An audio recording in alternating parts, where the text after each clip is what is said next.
고마우신 하나님 감사를 드립니다. 부족한 저희들이 또 오늘 강의로 모였습니다. 하나님께서 이 시간도 함께하여 주시고 오늘 하루도 주님과 동행할 수 있는 하루 되게 하여 주시옵소서. 저희들 부족하고 연약합니다. 정말 하나님께서 저희들의 심령 속에 거룩한 영을 허락하여 주시고 하늘의 신령한 말씀과 계시의 말씀을 허락하여 주시옵소서. 이 마지막 시대를 우리가 깨어서 준비할 수 있는 하나님의 거룩한 종들로 인도하여 주시옵소서. 아멘. 오늘 함께 하심을 믿사오며 우리 주 예수 그리스도 이름으로 기도드리옵나이다. 아멘. 아멘.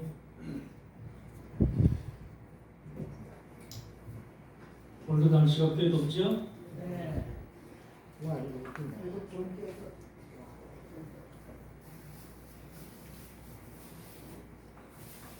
그래도 추운 날씨고 더운 날씨고 이런 좋은 거예요.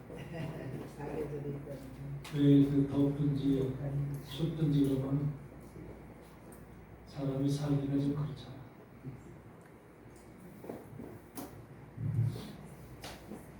우리 교회 안에도 기독교 안에도 두 가지의 그 부류가 있어요. 어린아이 같은 부류가 있고 장성한 부류가 있고 두 부류가 있어요. 한 사람은 어린아이 같은 부류는 육적인 신앙을 가지고 있는 사람입니다. 육을 위해서 자신을 위해서 예수 그리스도를 믿는 사람들, 그런 사람들을 이제 우리는 어린아이 같은 심령들이다 그렇게 얘기합니다. 하나님을 위해서, 주를 위해서, 영원한 나라를 위해서 구원의 세계를 바라보면서 나가는 그런 자들을 영적인 사람들이다. 또 우리가 장성한 성장된 장성한 자들이다 이렇게 얘기를 하죠. 바울도 고린도전서를 보면은 고린도전서 3장에 뭐라 하냐면 내가 너희를 바보로 하지 아니하고 젖으로 했다. 바보로 하지 아니하고 젖으로 했다. 그래서 왜 그러냐면 그 이유가 뭐냐면 알아듣지 못하기 때문에, 바보로 하게 되면 알아듣지 못하기 때문에 젖으로 했다. 오늘날 교회도 똑같이 여러분들은 세상 교회가 젖으로 하는 것 같아요? 바보로 하는 것 같아요?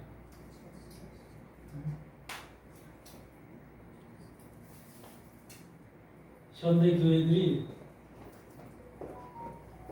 밥을 사실은 젖은 어린아이 때 잠깐 먹는 거잖아요. 시간이 잠깐 먹는 거죠. 계속 먹는 게 아니죠. 우리가 조금 나이를 먹게 되면 이제 밥으로 바꾸게 되는데 밥이 진정한 우리의 영양식이 되고 양식이 되고 오랫동안 장시간 우리가 먹을 수 있는 그런 이제 음식이잖아요.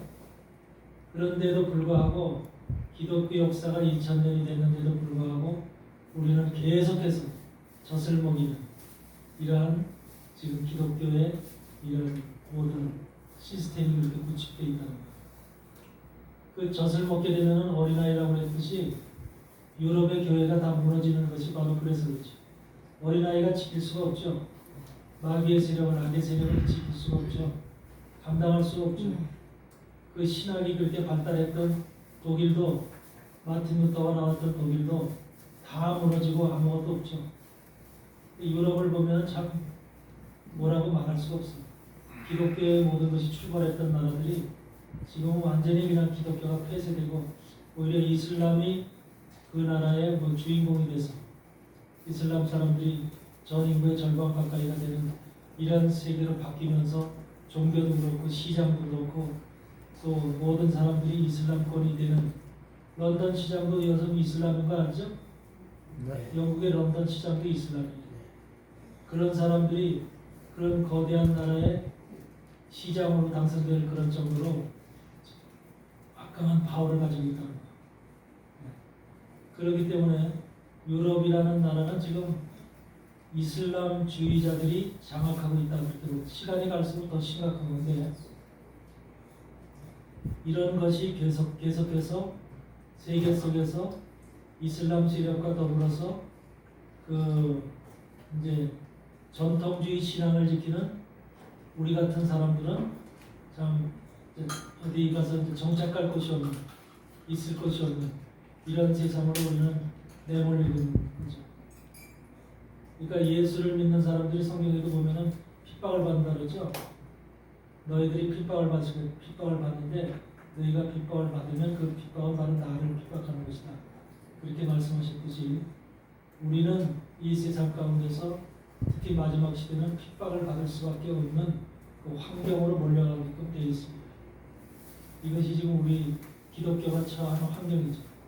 우리나라에서도 지금 기독교를 자꾸 포로로 몰라고 지금 계속해서 법적으로 만들고 있죠. 그래서 기독교 세력을 자꾸 없애려고 하고 뭔가 계속해서 압력을 놓고 하면서 기독교 세력이 정상적으로 활동하지 못하도록 이렇게 지금 이모저모로 이 방향 저 방향에서 기독교를 압박하는 이런 것을 우리는 볼 수가 있습니다. 이런 것들이 사실은 우리나라뿐만 아니라 세계적인 현상이에요. 세계적인 현상이고 이렇게 되어져 가는 것이 적그리스도를 등장시키기 위한 또 발판이 되는 것입니다. 적그리스도는요 정상적인 기독교 나라에서는 안 나옵니다. 그리고 정상적인 우리 전통적인 신앙 속에서 나오지 않아요. 이거는 변질된 세상에서 나오는 것이고 변질된 이제 나라들 속에서 이것이 등장합니다. 지금도 세계는요 지금 며칠 전에도 그 브라질 수상이 중국을 방문했죠. 중국을 방문했듯이 중국하고의 이 연합을 하는 그런 나라들이 남미 국가들 속에서도 상당히 많이 증가가 됐거든요. 그래서 그런 것을 보면은 지금 이 중국이라는 나라가 자편향이 돼가지고 세계를 끌어들이는, 세계를 자기네 편으로 끌어들이는 이런 것에 아주 핵심적인 역할을 하고 있죠. 그래서 이런 지금 국제적인 환경 속에서 지금 시진핑이 며칠 있으면 북한도 방문한다고 그러죠. 이와 같은 지금 환경 속에서 중국과 러시아와 북한이 더 강력한 힘으로다가 연합이 되고 이런 것이 결과적으로 교회를 압박하고 교회를 한마디로 배척하기 위한 여러 가지 국제적 환경 시스템을 자기네들이 이제 만들어가기 위한 이런 목적이 다 있는 거죠. 마지막 전쟁은 사실은 기독교와의 전쟁입니다. 하나님과의 사단과의 전쟁입니다. 세상에 정치적인 싸움이 있고 전쟁이 있고 이런 것도 결과적으로는 하나님과 사단의 싸움. 하나님과 사단이 대리자들을 내세워서 대리자라고 하는 그런 중국의 세력이나 이런 대리자들을 내세워서 한방 붙는 겁니다. 마지막에. 그래서 그 세력도 우리가 계시록에서는 아마겟돈 전쟁이 마지막 시대에 이제 벌어진다 이렇게 얘기를 하고 있는 것인데 그만큼 지금 세상은 완전히 둘로 다 갈라져 있다는 거. 정신적으로도 둘로 갈라져 있어요. 우리나라도 지금 정신적으로 둘로 갈라져 있죠. 갈라져 있듯이 세계가 지금 점차 그런 두 개의 세력으로 다 완전히 분리가 돼요. 이러한 세상으로 나눠지고 있습니다. 시구리 학자도 지금 얘기했듯이 예루살렘에서 뭐라고 그래요? 2026년서부터는 세계가 완전히 둘로 양분되어지는 그런 세대다. 그렇게 지금 말씀하고 있죠. 2026년서부터는 세계가 양분되어지는 시대다. 그래서 더욱더 지금 2026년을 지나서 2027년, 2028년도에는 아주 이 상황이 아주 심각하고 우리는 어떤 일이 세계에서 지금 나타나고 벌어질지 지금 불확실한 그런 불확실성의 세계 속에서 지금 살아가고 있다. 이렇게 지금 우리는 여러분도 아마 그런 것을 예측하고 있어야 돼요. 그러니까 아무것도 모르고 그냥 살아가는 그런 세상이 아니라 앞으로 세상이 정말로 정상적인 세상이 아니라 더 악하고 기독교인들에게는 더 정말 암울한 세상이 우리에게 놓여있다. 이런 것을 여러분들 항상 기억을 하시고 이런 세상 가운데서 주님이 우리를 지키신다는 거예요. 그런 세상 가운데서도 그런 어려운 세상 가운데서도 내 백성, 내 자녀들을 지키고 보호하고 이런 어둠 가운데서도 피하게 해주신다는 거예요. 아멘. 그러기 위해서는 우리가 그런 주님의 말씀 속에 주님께서 우리에게 하시는 그 말씀이 우리 안에 들어와야 되고 또 그 말씀을 지키고 우리가 그것을 준비할 수 있는 그런 영적인 하나님의 사람들이 되어야 되는 거죠. 아멘.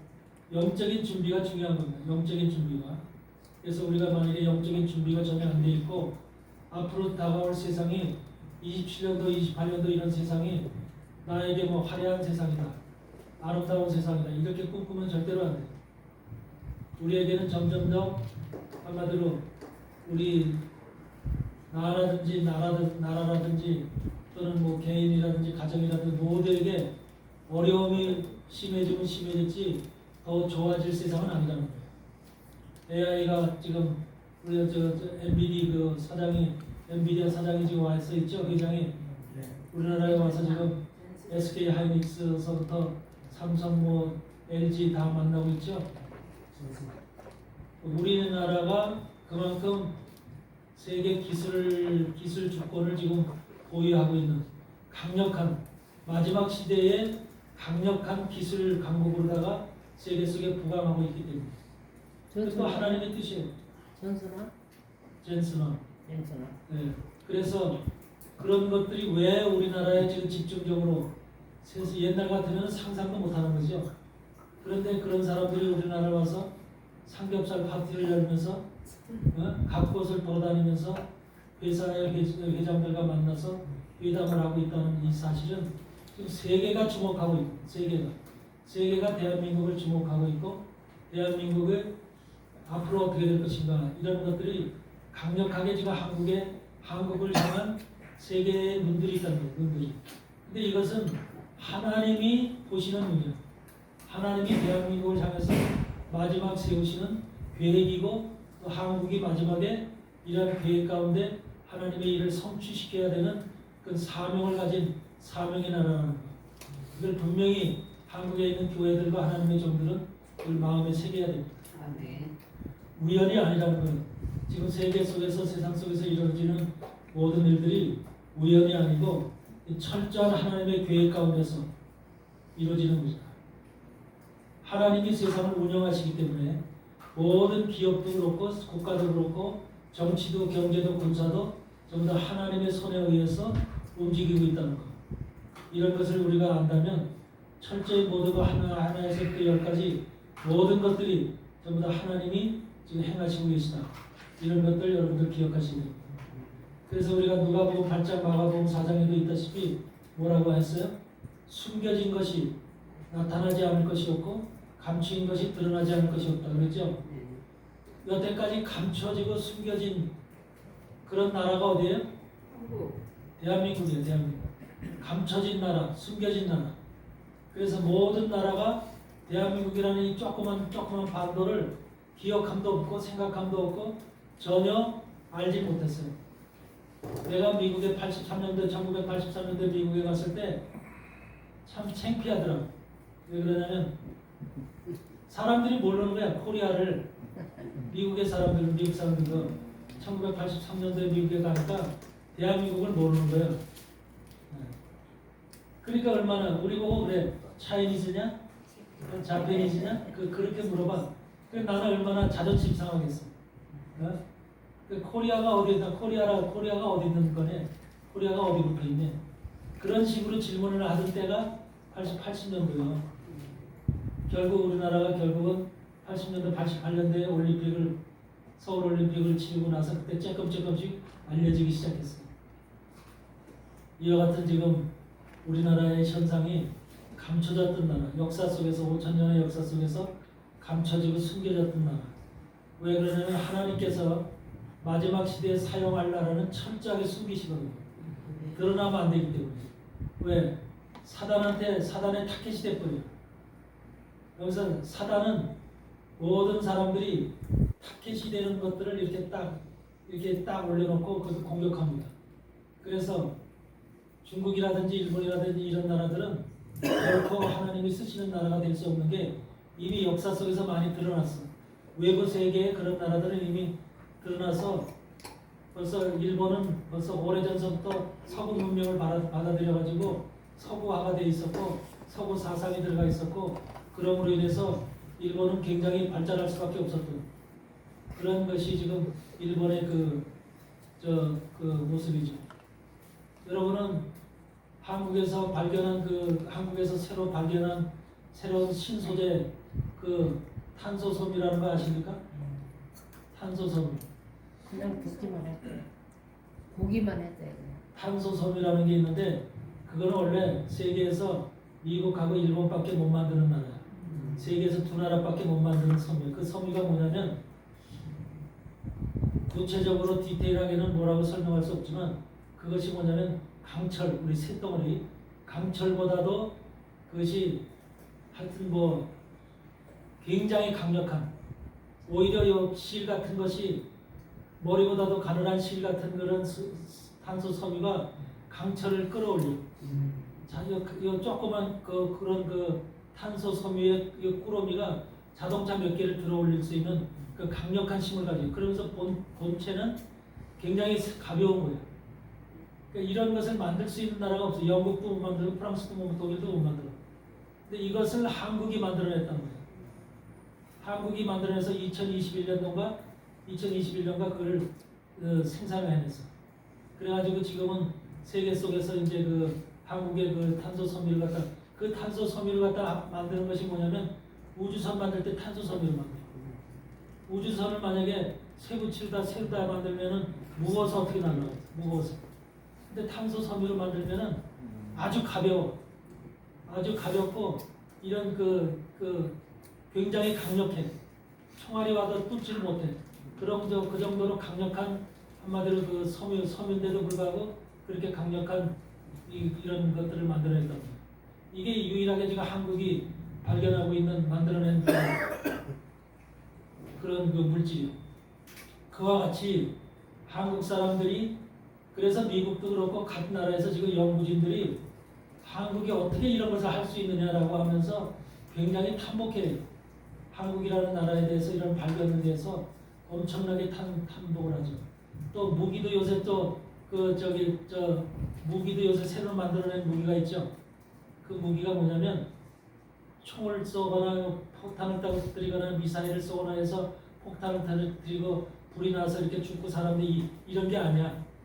이거는 뭐냐면 이것을 쏘면은 이 40km 이상을 날아가, 40km에서 110km 정도를 날아가서 거기서 쏘면은 그 주변에 모든 전기가 일시에 다 마비되는 거예요. 전기가 다. 그래서 군사적인 어떤 소통도, 교환도, 어떤 무전도, 이런 미사일도 작동할 수 없는 이런 상태로 만들었거든요. 그러니까 전쟁을 완전히 방비를 하면서 완전하게 사람을 죽이지 않고 완전히 시설을 완전히 그냥 다운을 시키면서 그 전쟁을 할 수 없게끔 만든 거예요. 그러니까 만들어진 목적이 북한에서 이제 북한은 무기를 많이 준비해 놓고 있잖아요. 그래서 그 사람들이 이제 대포동 미사일도 쏘고 뭣도 쏘고 장사장파도 쏘고 뭣도 쏘고 그러려면은 그 쏘는 그거는 다 요새는 전기가 아니면 안 되거든. 전기를 통해서 이제 발사가 되고 다 하는 거기 때문에 그런 것을 몇 개만 북한에다가 떨어뜨리면 북한 지역이 그냥 캄캄 절벽이 되는 거예요. 아무것도 할 수가 없대. 눌러서 쏠 수가 없는 거예요. 이런 것을 한국이 만들어낸 거예요. 근데 미국은 그것을 만들었는데 미국에서 만든 거는 10km밖에 못 가는 거예요. 10km만 그 안에 있는 것들만 그렇게 할 수가 있는 거예요. 근데 한국은 40km가 넘고 110km까지 갈 수가 있는 거예요. 그러면서 명중률이 100%라는 거예요. 100%. 미국은 70%에서 80%인데 한국은 100%라는 거예요. 100번 쏘면 100번 다 맞는다는 거예요. 그 자리에 가서 그대로. 그래서 GPS 이거 시스템이 다 돼 있고 해서 이게 그냥 그대로 여기서 조정하는 대로 날아간다는 거예요. 날아가서 그대로 가서 쏘기 때문에 또 그건 어떻게 할 수가 없다는 거예요. 이런 무기를 한국에서 새로 발견을 해가지고 한국에서 지금 2024년도가 지금 한국에 와서 이제 군사 전문가들이, 세계 군사 전문가들이 와서 그렇게 지금 이 회의를 하고 그랬던 것 같아요. 이런 것을 보면은 한국이 지금 엄청나게 세계 속에 인정을 받고 있고 강력한 이제 군사적인 국가로다가 또 경제적인 그런 시스템으로다가 지금 가고 있기 때문에 한국이라는 나라를 왜 하나님이 마지막 시대에 이렇게까지 세우시느냐. 이 조그만 나라를, 자원도 없는 이런 나라를 왜 이렇게 하나님께서 띄우시느냐? 이게 다 목적이 있는 거예요. 그냥 하는 게 아니라 하나님께서 목적은 대한민국의 교회가 하나님의 종들이 주신 사명을 감당케 하기 위해서. 주신 사명이라는 게 뭐예요? 주님의 재림을 준비하라는 거예요. 주님의 재림, 우리가 지금 신앙은 주의 재림을 준비하는 신앙인 거예요. 아멘? 주님의 재림을 준비하지 않는 신앙은 헛신앙이야. 그거는 신앙이 아니야. 그래서 주님의 재림이라고 하는 것이 지금 성경에도 수없이 나오지만 이 주님의 재림이라는 것은 초림 때 우리에게 구원을 주시기 위해서 모든 인류에게 그 구원을 주시기 위해서 이 땅에 오셨지만은 십자가 지셨지만 이제는 바라는 자들에게 구원을 주시기 위해서 주님께서 마지막 시대에 이 땅에 오시는 거예요. 그리고 하나님께서 말씀하신 그 영원한 세계를 향한 천년왕국을 이 땅에서 베푸시는 거예요. 안식의 세계, 평안의 세계를 이 땅에서 펼치시면서 완전하게 하나님의 나라가 이 땅에서 먼저 천년 동안 이루어지고 난 다음에 그 다음에 영원한 하나님의 나라 준비된 예비된 영원한 나라로 우리를 이끌어 가시는 거예요. 그러니까 여러분의 목표는 죽어서 천국 간다는 목표를 정해놓고 가는 어리석은 자입니다. 우리는 지금 이 시간에 주님이 재림하신 주님과 함께 천년왕국으로 들어가야 되겠다는 강력한 이 욕망을 가지고 신앙적 욕망을 가지고 가야 되는 거예요. 아멘. 근데 천년왕국을 믿지 않는 사람도 꽤 많아. 교회를 다니면서도 하나님의 종이면서도 천년왕국을 믿지 않는 사람들이 꽤 많아. 네. 왜 그러냐면 성경의 말씀을 상징적으로만 이해하기 때문에. 상징적으로 이해하는 사람들이 상당히 많아요. 합동층 목사들도 상당히 많이 성경을 상징적으로 이해해요. 그 전통적인 그래도 합동이라고 하는 그 신학을 공부한 사람들도 이 상징적으로 이것을 해석해요. 특히 계시록의 말씀은 더욱더 상징적으로 보기 때문에 이 성경 말씀이 그들에게 계시록이 그들 마음속에 들어오질 않는 거예요. 상징이기 때문에. 이런 것이 지금 보통 지금 많은 종들에게 그동안 잘못된 신학 교육을 통해서 우리에게 전해진 그런 지금 시스템이기 때문에 이런 것들을 우리가 마지막 시대 종들은 정말 반짝 깨어서 우리가 준비하는 이런 종들이 되어야 될 줄 믿습니다. 원래가 초대교회 시대를 보면은 초대교회 시대에 우리가 사실은 바울과 요한이 이제 계시록을 쓰고 난 이후에 시대를 보게 되면은 준비가 전혀 안 됐었어요. 신학적인 준비도 안 됐었고 성경도 그때가 체계가 잡히질 않았었고 아무것도 준비가 된 게 없어요. 예수님이 십자가 지시고 돌아가시고 베드로와 요한과 바울과 야고보와 이런 사람들이 하나님의 말씀을 이것저것에 다니면서 증거하고 전한 것 외에는 특별한 이제 예수 그리스도가 진짜 하나님의 아들이다, 메시아다라고 하는 확실한 증거와 근거가 그들에게는 정말로 상당히 부족했던 거죠. 로마 정부에도 그렇고, 그래서 로마 정부는 기독교를 뭐라고 봤냐면 한마디로 우상의 종교라고 봤어. 원래 기독교는 처음에 기독교는 바울이 전할 때도 원래 유대교의 회당에서 전했어요. 유대교 회당에서. 성경에도 나오죠.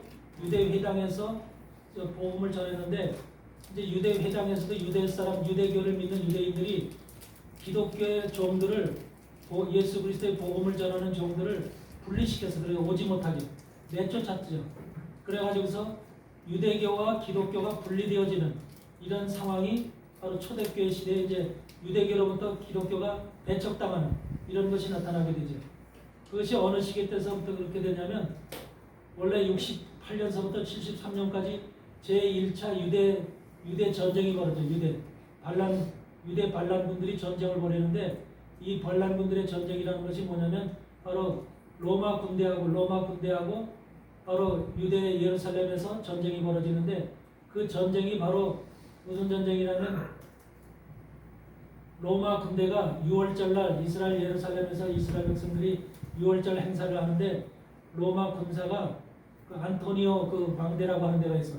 성전에 보면 안토니오 망대라는 데가 있는데 그 안토니오 망대에서 궁둥이를 뒤로 까고서 그들을 갖다 한마디로 조롱했어.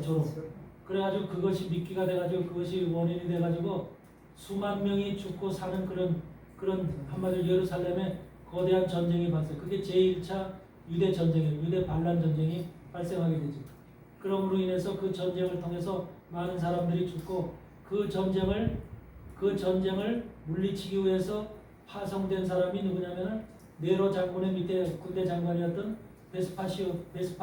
베스파니우스라고 하는 그 장군이 파송이 되죠. 그 파송이 돼가지고 처음에 거기 가서 이제 이스라엘을 이스라엘을 이제 전쟁에서 이제 그들 이제 잠재우기 위해서 왔는데 결국 오다가 네로가 자살을 하죠. 네로가 자살을 해서 다시 전쟁에 오다가 돌아갑니다. 그래서 그 대신에 그리고 베스파니우스는 바로 황제가 되죠.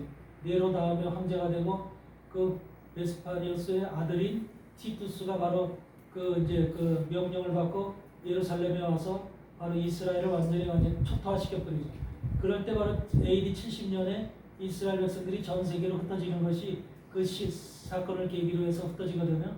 그래서 티투스를 통해서 전 세계로 흩어지는 게 이제 예루살렘의 멸망과 더불어서 이스라엘이 완전히 흩어지는, 전 세계로 뿔뿔이 흩어지는 이러한 계기가 되는 거죠.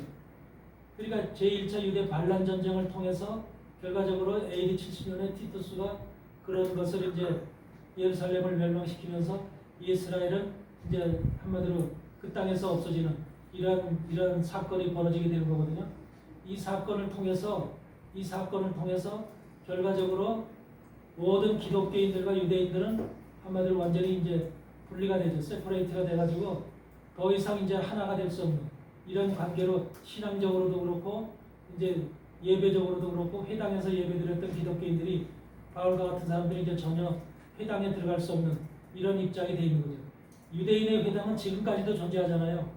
지금까지 세계 각국에 보면은 유대인들이 각곳에 와서 살기 때문에 그 유대인들의 회당이 지금까지도 존재해요. 제가 살고 있는 그 뉴저지에도 보면은 우리 교회, 제가 그 말씀 전하던 교회가 있는데 교회 바로 옆에가 바로 유대인 회당이에요. 유대인 회당. 그래서 그 사람들도 매일 금요일 토요일 되면 모여서 예배드리고 하거든요. 그래서 그런 것들이 있듯이 바로 유대인 회당은 지금도 어느 나라나 다 있어요. 어느 나라나. 유대인들이 가서 있는 곳에는 전부 다 회당이 있어요. 이만큼 지금 유대인 회당은 오랜 역사를 가지고 있는데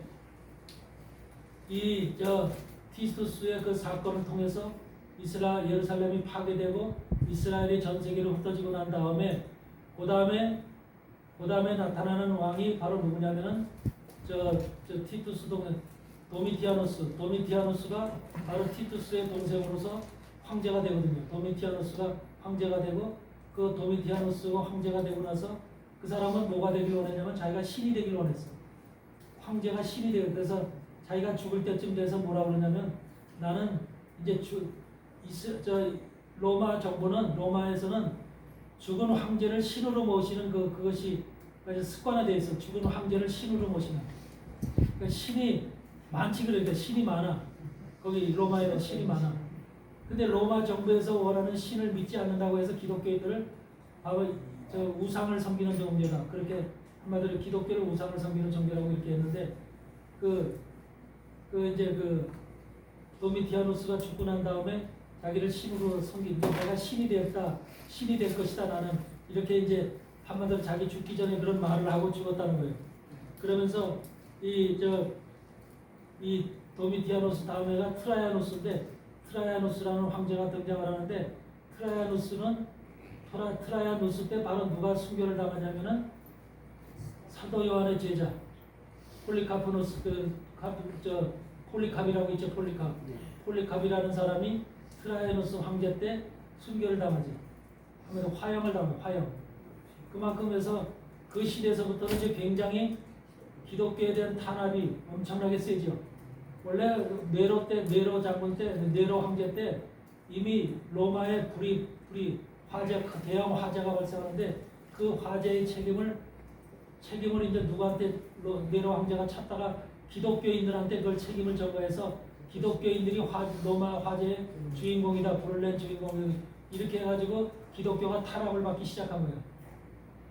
그래서 그렇게 됐는데 그러니까 로마 황제의 탄압을 받기 시작하니까 유대교에서는 더욱더 기독교인들이 자기네 회당에 들어와서 기도하고 예배드리는 것을 원치 않았던 거예요. 그래서 완전히 이제 결벌을 한 이런 상태로 이제 볼 수가 있죠. 여러분, 기독교가 처음에는 엄청난 한마디로 도전에 부직했던 거예요. 도전에. 말할 수 없는 도전에. 그 교리적인 도전, 또 우리가 또 바울이 전한 말씀이나 이런 것들이 문서화되지 않고 정리가 되지 않은 이런 상태에서 그런 것들을 전부 다 이리저리 강력한 그 이제 한마디로 그때 그 이단 세력이죠. 이단 세력의 가장 강력한 세력이 누구냐면 마르키온이라는 사람입니다. 마르키온이라고 하는 이런 사람이 강력한 이단자인데 그 사람은 뭐 영지주의자. 지금도 영지주의자가 있거든요. 그 영지주의자가 있는데 그 영지주의자의 뿌리가 바로 마르키온에서부터 시작되는 거예요. 그래서 마르키온이라고 하는 자는 AD 100년에서 165년 사이에 바로 살았던 사람인데 그 마르키온을 통해서 수많은 사람들이 영지주의자로 다 변하면서 영지주의는 뭐냐면 특별한 사람들, 이 땅에 태어난 사람들 중에서 특별한 사람들만 신이 그들에게만 영권을 줘서 하나님의 영적인 세상으로 그들이 갈 수 있는 영적인 것을 체험할 수 있고 영적인 나라로 갈 수 있는 특별한 사람을 하나님께서 그 한마디로 제안했다, 지정을 했다. 이런 식의 그 사고를 가지고 있는 거예요. 모든 사람들이 영적인 것을 성령을 받을 수 있는 이런 것이 아니라 특별한 존재들에게만 그 영적인 것이 허락되었다. 이것이 영지주의의 핵심이에요. 그래서 영지주의의 핵심이 바로 오늘날도 그 영지주의가 바로 어디로 전달이 되어 있어요? 여러분, 옛날에 과거에 있던 초대교회 시대에 있었던 엄청난 이단들과 그 영지주의자들이 오늘날 지금 마지막 시대에 살고 있는 우리에게 그대로 그것이 지금 전달되어 있어요. 다른 이름으로, 다른 모습으로. 그 영지주의자들이 지금 오늘날 어떤 모습으로 전달되어 있을까?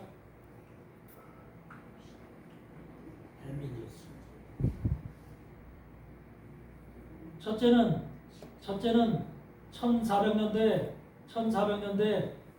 스페인에서부터 발생한 카발라주의자 있죠. 카발라주의, 유대 신비주의라는 거죠.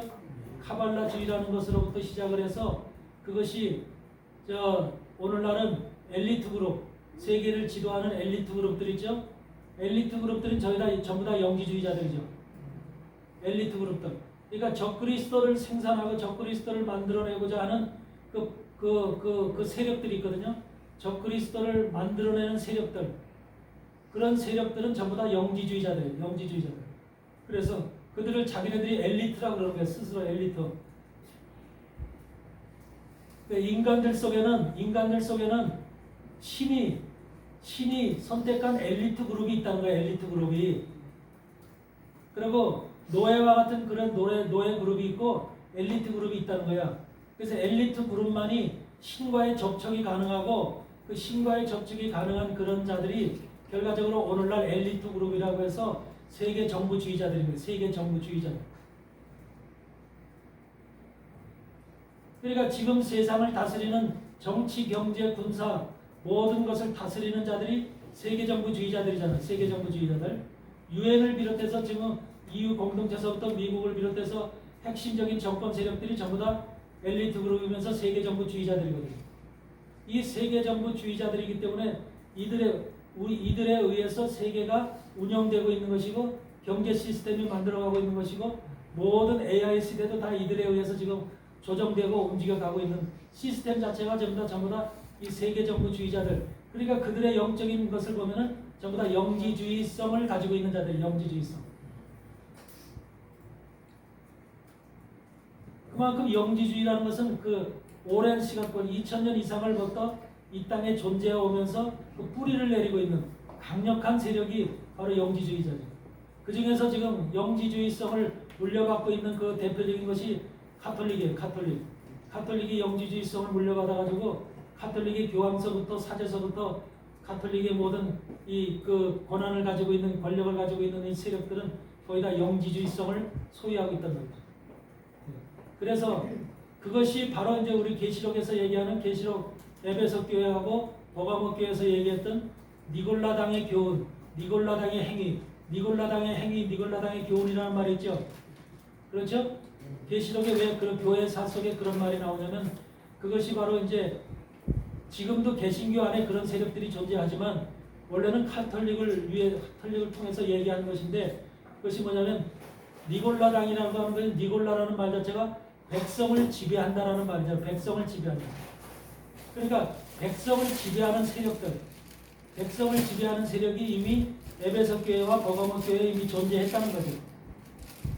그러면서 에베소 교회에서는 그것이 슬슬 시작이 됐다가 버가모 교회에서는 완전하게 교리로 만들어졌다는 거예요. 교리로.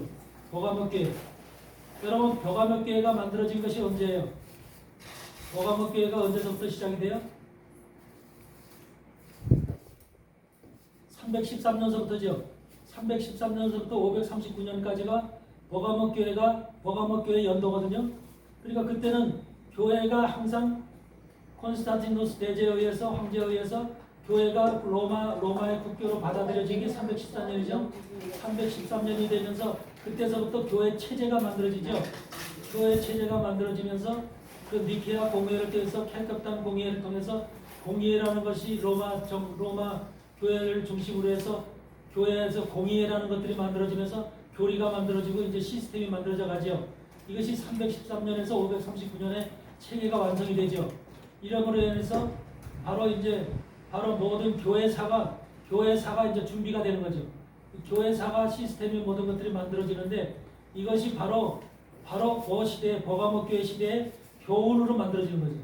그래서 그 전만 하더라도 313년 이전만 하더라도 뭐가 없었냐면 저기 교황이라는 체제도 없었고 그냥 교회 내에는 어떤 힘을 가지고 있는 권력을 가지고 있는 이런 세력들이 없었어요.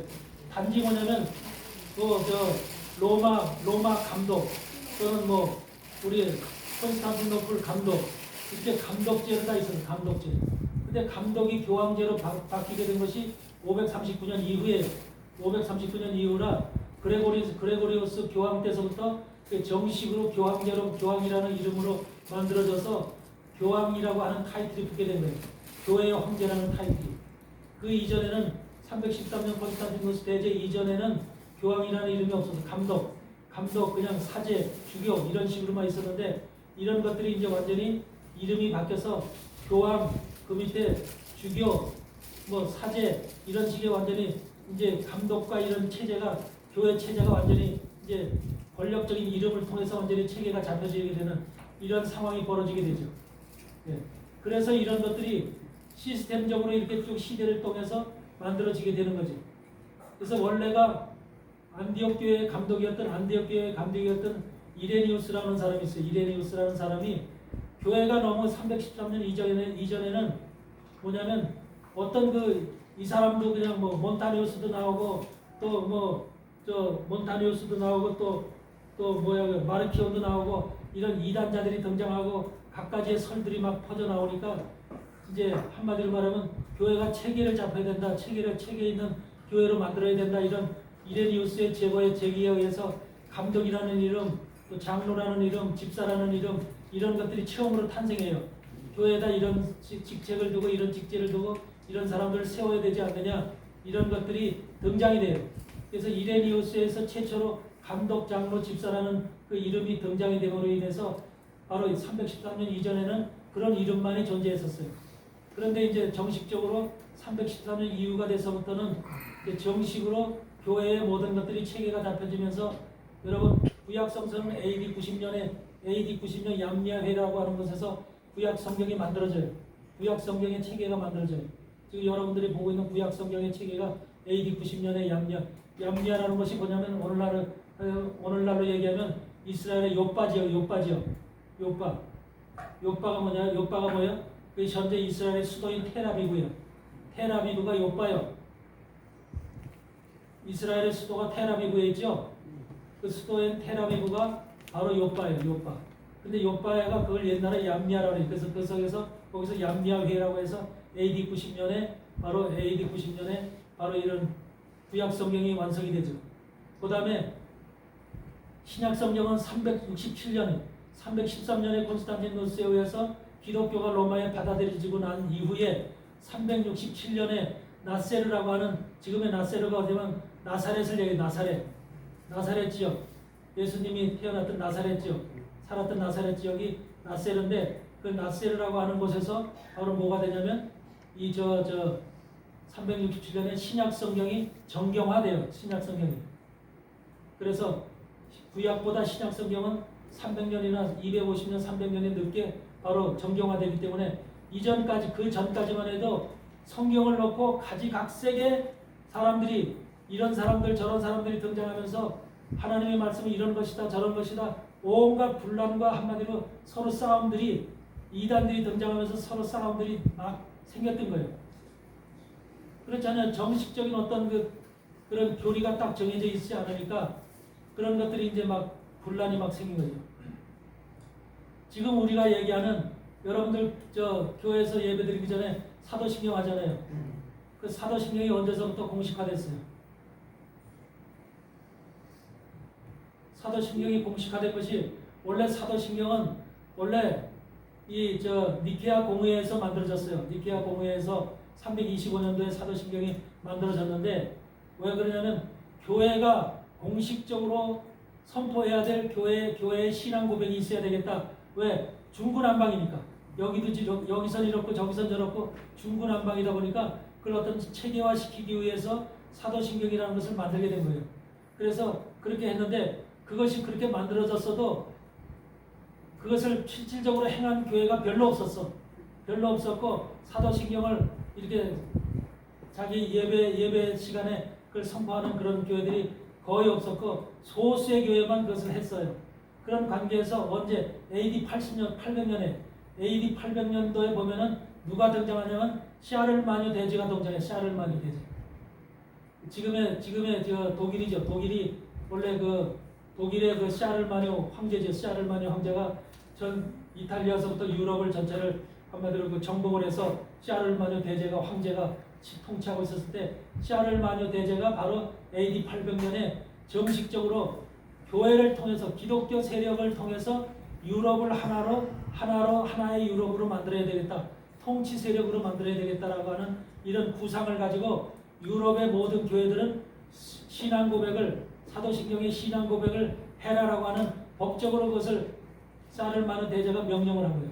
그래서 모든 교회는 그때서부터 교회마다 예배드리는 교회마다 사도신경을 할 수밖에 없는 이런 환경이 된 거예요.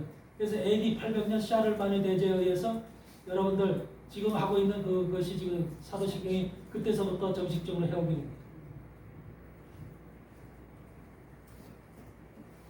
기독교 역사를 얘기를 하니까 골치 아프죠? 옛날에 배웠는데 다 잊어버렸는데 새롭니까 생각이 나지 와요. 근데 목사님 사도신경 안 하는 교회들도 있어요. 그럼 2단이니 3단이니 막 그런 게 많아요. 왜 그러냐면 거기서 이제 우리 보면은 거기서 공예라는 말이 나오죠. 공예라는 말이 나오죠. 거룩한 공예와 그 말이 나오죠. 근데 그 공예라는 말이 사실은 기독교에서는 그게 카톨릭 안에서라는 말이거든요. 공예라는 말이 카톨릭 안에서라는 말이에요. 그렇기 때문에 그것이 이제 기독교를 믿는 사람들한테는 그것이 좀 마음에 거부감이 오는 거예요. 그래서 여러분들은 그걸 공예라고 할 것 없이 교회 안에서 그렇게 얘기해요. 교회 안에서 공예라는 말 빼고 교회 안에서 그냥 바꾸면 돼. 나머지는 뭐 그렇게 우리가 정할 필요 없어. 네, 신앙 고백이니까. 그러니까 그렇게 어떤 그것이 다 100% 완전할 수는 없지만 그때 시대에는 개신교가 없었던 시대이기 때문에 카톨릭밖에 없었던 개신교가 없었던 시대이기 때문에 그럴 수밖에 없었잖아요. 그래서 그 말이 지금 여러 가지로 이제 흠을 잡히는 것인데 그렇다고 해서 안 하는 것보다 일단은 기독교 전체의 어떤 신앙을 고백하는 신앙의 그 모텀이 되는 것이기 때문에 그것을 우리가 굳이 거부할 필요는 없다. 나는 그렇게 생각해요. 그거를 거부한다고 해서 뭐 하나님이 기뻐하고 안 거부한다고 해서 하나님이 사랑하고 그런 게 아니기 때문에 그건 내 마음에 하나님을 향한 고백이고 우리 사도들의 신경이기 때문에 사도들이 걸어왔던 길에 대한 그 과정을 우리가 우리 입으로 선포하는 것이기 때문에 그렇게 큰 뭐 구원과는 관계없는 그런 그 고백이라고 보여지기 때문에 여러분들 그걸 갖다 굳이 이 요새 그런 걸 따지고 있는 사람들 보면은 제가 볼 때 조금 답답해요. 사람들이에요. 뭐 그것까지 굳이 따질 필요가 뭐 있나? 근데요 사람 신천교회 거기서 그런 거 하니 안 하니 그러니까 다른 목사님들이 뭐 거기는 이단이다 뭐 목사다 그러니까 그런 걸 이단으로 보지 말고 오히려 자기들이 전하는 말씀 자체가 하나님의 본질적인 말씀이 아니라 영적인 메시지가 아니라 한마디로 잘못된 변질된 말씀을 전하는 것 자체가 이단이에요. 맞아요. 근데 이단이라는 것을 딱지를 딱 정해놓고 거기만 이단이 아니라 지금 세상 교회는 하나님의 성경의 근거에서 볼 때는 전부 다 이단성을 가지고 있어요. 성경의 근거에서 볼 때는 왜? 그들이 하나님 말씀 바로 안 전하기 때문에. 바로 안 전하기 때문에. 왜? 지금 거의 모든 말씀들이 기복주의 신앙으로 바뀌었기 때문에. 기복주의 신앙으로 바뀌었고 자유주의 신앙으로 바뀌었기 때문에. 자유주의 신앙으로 바뀌어가지고 자유주의 신학 가운데서 우리가 목회를 하기 때문에 인본주의적인 목회를 하기 때문에 그 자체가 바로 이단이야. 사실은 따지고 보면. 그런데 그런 목회를 하면서도 자기네들은 정당하고 이단만 정말 신천지 같은 이단만 이단이다. 신천지 물론 이단이죠. 이단인데 그 이단만 이단이 아니라니까. 하나님이 말씀적으로 성경적으로 볼 때는 상당히 많은 지금 대한민국의 교회들이 이단성을 가지고 지금 설교하고 있는 거예요. 그래서 이런 것들이 문제이기 때문에 이단이고 뭐 그런 걸 따질 필요가 없어. 내 신앙만 정확하면 돼. 누구를 욕하고 누구를 나무라고 할 필요도 없어. 왜? 세상이 그렇게 흘러가기 때문에 그걸 내가 내 힘으로 고칠 수가 없어. 여태까지 2000년의 역사가 교회 역사가 그렇게 한마디로 사단에 의해서 이끌려온 역사예요. 교회 역사는 하나님에 의해서 이끌려온 역사가 아니에요. 사단이 이끌어온 역사예요. 교회 신학도 사단이 만들어왔고요. 모든 것들을 사단이 만들어왔어요. 그래서 지금도 우리가 지금 믿고 있는 모든 신학적인 베이식한 신학의 근본이 누구냐면 사실은 펠라기우스를 통해서 그 다음에 마틴 루터와 대결했던 에라스무스, 알마니우스 이런 자들 펠라기우스, 알마니우스, 에라스무스 그거 연결된 것이 바로 자유주의 신학이에요.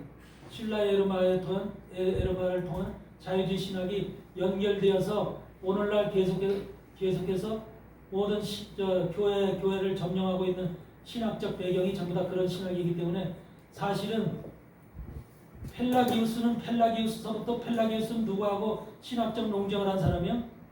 어거스틴하고. 어거스틴은 신학의 배경이 누구냐면 바울이야. 어거스틴은 신학의 배경이 바울이야. 그래서 바울의 신학적 배경이 바울인 것은 정확한 거죠. 여러분들도 신학적 배경이 바울이 돼야 돼요. 그런데 어거스틴은 바로 바울이야. 근데 어거스틴이라고 하는 사람은 바로 밀라노에서 암브로시스라고 하는 그런 사제 주교로부터 세례를 받은 사람이야. 원래는 젊었을 때 어거스틴은 개망난이었었어. 그 어머니 기도를 통해서 이제 하나님을 좀 만나게 되고 그럼으로 인해서 원래 젊었을 때는 그 세례도 안 받고 막 살았던 사람인데 그래서 이제 근데 그 머리가 좋아가지고서 라틴어를 아주 잘했어. 라틴어라고 지금 이탈리아어죠. 라틴어를 아주 잘했어요. 그래서 로마로 가가지고서 로마에서 생활하다가 밀라노에서 암브로시우스를 만났어. 암브로시우스라고 하는 주교를 만나가지고 이 암브로시우스로부터 세례를 받고 그때서부터 이제 한마디로 하나님의 이 종이 되기 시작한 거예요. 그래서 이집트의 시포 이 원래 알제리 태생이야. 오늘날 지도로 보면 알제리 있죠. 아프리카의 알제리라는 나라 있죠. 거기 태생이에요. 그런데 이 사람이 거기에서 태어났다가 바로 알렉산드리아 또 이 시포 이런 데 와서 이 주교를 하면서 하나님의 말씀을 전했던 바로 그것이 어거스틴인데 어거스틴은 바로 바울의 신학을 배경으로 성장한 사람이고 그걸 핵심적으로 굳혔던 그런 인물이 어거스틴이라면 펠라기우스는 뭐냐면 펠라기우스의 주장은 뭐냐면 어거스틴과 대적했는데 그 펠라기우스는 뭐냐면 구원은 하나님의 은혜로만 구원받는 게 아니다. 하나님의 은혜로만 구원받는 게 아니라 인간의 노력도 있어야지 된다. 이게 펠라기우스야. 인간의 노력도 있어야 된다. 그러니까 하나님의 은혜로만 전적 은혜로만 구원받는 게 아니라 인간 속에 아직까지도 선이 남아있다. 인간 속에 선이 남아있어서 인간은 타락했을 때 100% 선이 다 죽은 것이 아니라 인간 속에는 아직까지 선이 남아있기 때문에 그 선을 통해서 하나님을 찾아갈 수가 있다. 이렇게 생각한 것이 펠라기우스예요. 여러분들 생각은 어때요? 여러분의 이성 속에 있는 남아있는 선이 하나님을 찾아갈 수 있어요? 찾아가려고 해도 못 만들어요. 그러니까 구원을 스스로 이뤄갈 수가 있느냐면 구원. 그러니까 하나님을 찾아갈 수 있다는 것은 구원을 내가 이뤄갈 수 있다는 소리거든요. 그래서 펠라기오스는 그걸 주장한 거야. 구원을 내가 이뤄갈 수 있다. 근데 그것은 한마디로 변증학에서 보면 말이 안 되는 거예요. 말이 안 되는 것이고 어거스틴의 바울 신학에서 보면은 바울은 뭐야? 하나님의 전적인 은혜가 아니면은 우리는 하나님 앞에 갈 수 없다. 예수 그리스도 하나님의 아들인 예수 그리스도를 통하지 않고는 우리가 구원에 이를 수 없다고 하는 것이 성경에서 바울을 통해서 아주 명시된 말씀이잖아요. 그런데도 불구하고 펠라기우스는 그거와 정반대되는 얘기를 하는 거예요. 구원을 이루어갈 수 있다. 그 구원을 이루어갈 수 있다고 하는 그것이 바로 오늘날 알마니우스의 주장이야. 알마니우스의 주장. 그것이 자유주의 신학의 바로 배경이 됐던 알마니우스 신학이야. 오늘날 자유주의 신학도요. 사람의 노력으로다가 하나님의 은혜도 있지만 하나님의 은혜가 100%가 아니라 하나님의 은혜가 50%면 나머지 50%는 인간의 노력, 인간의 선, 인간의 구제, 인간의 사랑, 인간이 베푸는 모든 여러 가지 좋은 것들, 남한테 베푸는 이런 좋은 것들을 통해서 그런 것이 합쳐져서 구원을 이룬다, 완성해 간다 라고 하는 것이 바로 알마니우스, 펠라기우스와 알마니우스의 주장이야. 근데 이런 신앙을 믿는 사람들이 요새 이런 종들이 상당히 많은 거죠. 자유주의 신학을 하는 대부분의 상당히 많은 주의 종들 속에 이런 신앙적인 그런 정체성을 가지고 있는 사람들이 상당히 많다는 거예요. 여러분들 이 신앙 체계를 가지고 있으면 안 돼요. 우리는 절대로 우리 스스로는 구원을 못해요. 인간 스스로는 어떤 것도 할 수가 없어요.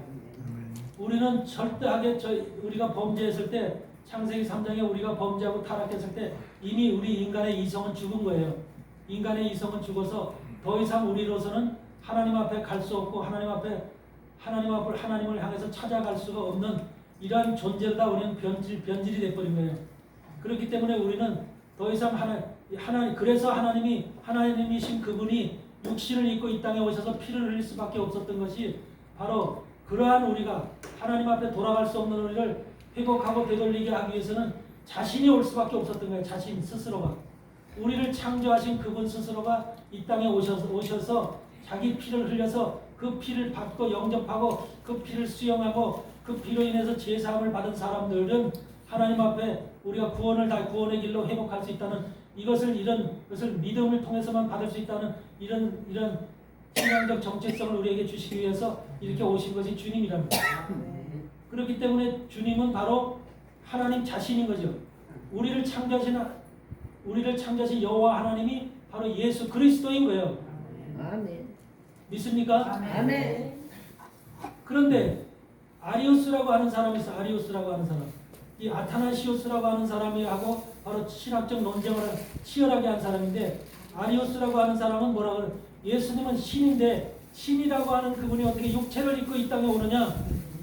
그래서 예수는 신이 아니다. 예수는 육체를 입고 이 땅에 온 적이 없다. 다시 말해서 한 인간인데 예수도 하나의 인간인데 인간 속에 하나님의 영이 잠시 왔다가 떠난 것뿐이다. 하나님의 영이 잠시 왔다가 떠난 것뿐이지 예수 자체가 하나님이시다는 것은 말이 안 된다. 이것이 바로 아리우스의 주장이야. 아셨어요? 아리우스는 바로 이런 주장을 한 거예요. 그래서 역사적인 예수와 그 신앙적인 그리스도와를 완전히 분리시킨 것이 바로 아리우스라고 하는 사람이에요. 근데 아타나시우스는 뭐를 주장했어요? 아타나시우스가 바로 동일본체론을 주장한 사람인데 삼위일체론의 핵심이 바로 아타나시우스로부터 나오죠. 아타나시우스. 성부, 성자, 성령은 하나다라고 하는 이론이 아타나시우스로부터 나오는 거예요. 그러니까 여러분들이 신학사 속에서 믿어야 될 사람은 누구냐면 바울을 통해서, 어거스틴을 통해서, 아타나시우스를 통해서 이 루트가 있어요. 루트가 마틴 루터를 통해서 이렇게 칼빈을 통해서 전달해 내려오는 이런 루트가 신학적 루트가 있는데 이 길을 여러분들이 붙잡아야 돼요. 아멘. 그 중간에 쓸데없는 자들을 붙잡으면 신학자들을 붙잡게 되면 망하는 거예요. 망해. 대부분의 사람들은 이런 사람들의 길을 제외해놓고는 전부 다 뭐냐면 전부 다 이 펠라기오스라든지 에라스무스라든지 알마니우스라든지 이런 사람들과 뜻을 같이 하는 대부분의 사람들이 여러분 80명이 그런 사람이라면 20명만 정도만 어거스틴과 마틴 루터의 길을 걸어갔던 사람은 20%밖에 안 돼요. 신학사 속에서 대부분의 사람은 신학사 속에서 붙잡는 인간들이 전부 다 그 신학자들이 전부 다 그런 이단성을 가지고 있고 잘못된 신학을 주장하는 그런 종류. 여러분 토마스 아퀴나스가 가톨릭 신학의 지금 대가잖아요. 네. 가톨릭 자체가 토마스 아퀴나스의 신학 가운데 세워진 것이 가톨릭이에요. 가톨릭 교회예요. 토마스 아퀴나스가 바로 뭐예요? 자연주의 신학을 주장하는 사람이에요. 자연주의론. 아리스토텔레스의 자연주의 신학을 주장하는 사람이 그 토마스 아퀴나스인데 이 토마스 아퀴나스는 바로 무슨 신학이에요? 똑같아요. 펠라기우스하고 똑같은 신학적 논쟁을 가지고 있는 것이 바로 이 토마스 아퀴나스예요. 그런 사람에 의해서 만들어진 신학 체계 가운데 카톨릭이 세워져 있으니까 카톨릭은 뭐예요? 예수로만 전적인 구원받는 게 아니다라고 생각하는 거죠. 그래서 카톨릭의 구원의 핵심은 뭐예요? 많은 사람들한테 자비를 베풀고 선을 베풀고 사랑을 베풀고 구제를 베풀고 이런 것들이 구원의 핵심이다 이렇게 가리키는 거죠. 여러분 카톨릭 법은 그러지 않아요? 이 카톨릭이 전부 다 그러면 성공회도 거기에 본따서 영국의 국교가 성공회잖아요. 영국의 국교가 성공회인데 성공회도 개신교의 모양은 띠고 있지만 사실은 그것은 카톨릭화된 개신교예요. 카톨릭화된 개신교. 이런 시스템 가운데서 지금 교회들이 전부 다 이와 같은 지금 모든 사람들이 에라스무스라든지 마틴 루터의 전적인 은혜, 전적인 예수, 전적인 말씀, 전적인 성령 이런 모든 것이 100% 오직 성령, 오직 말씀, 오직 예수, 오직 구원 이런 것들 오직 이게 마틴 루터가 주장하는 것인데 이 에라스무스는 오직이 아니라 사람의 이성으로다가 이성 속에 들어있는 선한 마음으로다가 우리가 하나님을 찾아갈 수 있다. 하나님을 갖다가 만날 수 있다. 이렇게 주장하는 것이 에라스무스의 사상인데 여러분들은 어떤 걸 택할래요? 오직을 택할래요? 에라스무스 쪽을? 오직으로 할래요.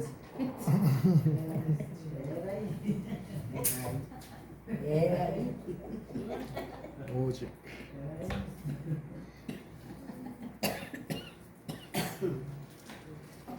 그런데 오늘날 신학계에서 가르치는 신학 체계가 이 에라스무스, 알마니우스의 통한 자유주의 신학이 전 세계를 덮고 있거든요. 자유주의 신학이 더 가서 1799년도 신라에르마에서 자유주의 신학이 태동이 되잖아요. 그러니까 1800년도는 자유주의 신학이 활성화되가는 시대예요.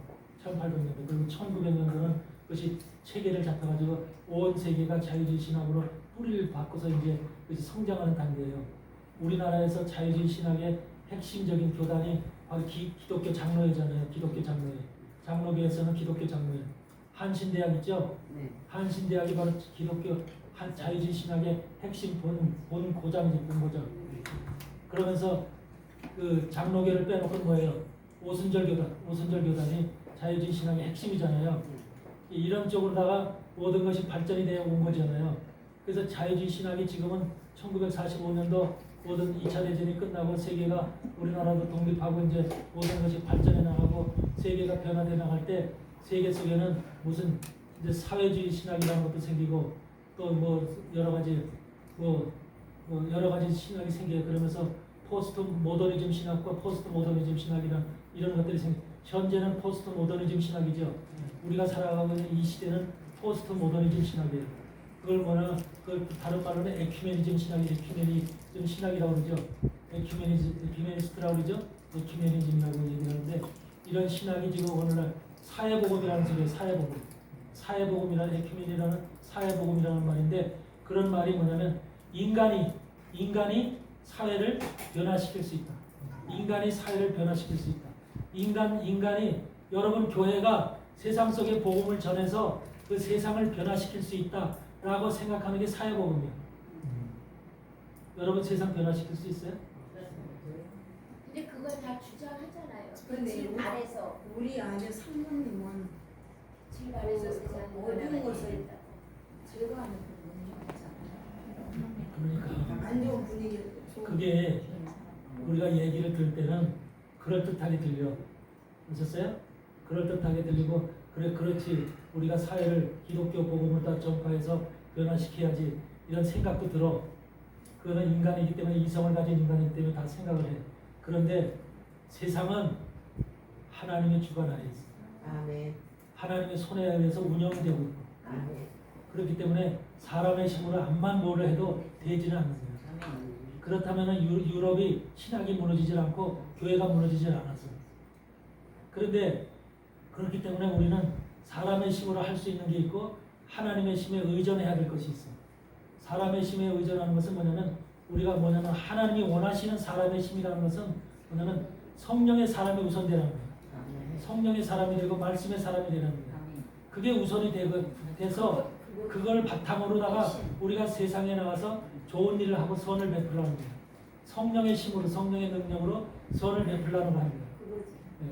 그런데 말씀도 없고 성령도 없는데 그냥 하면 된다 뭘 해서 변화되질 않는 거예요. 그러니까 우리가 하나님의 말씀으로 성령을 가지고도 세상에 나와서 세상을 변화시킨다는 것은 하늘의 별 따기예요.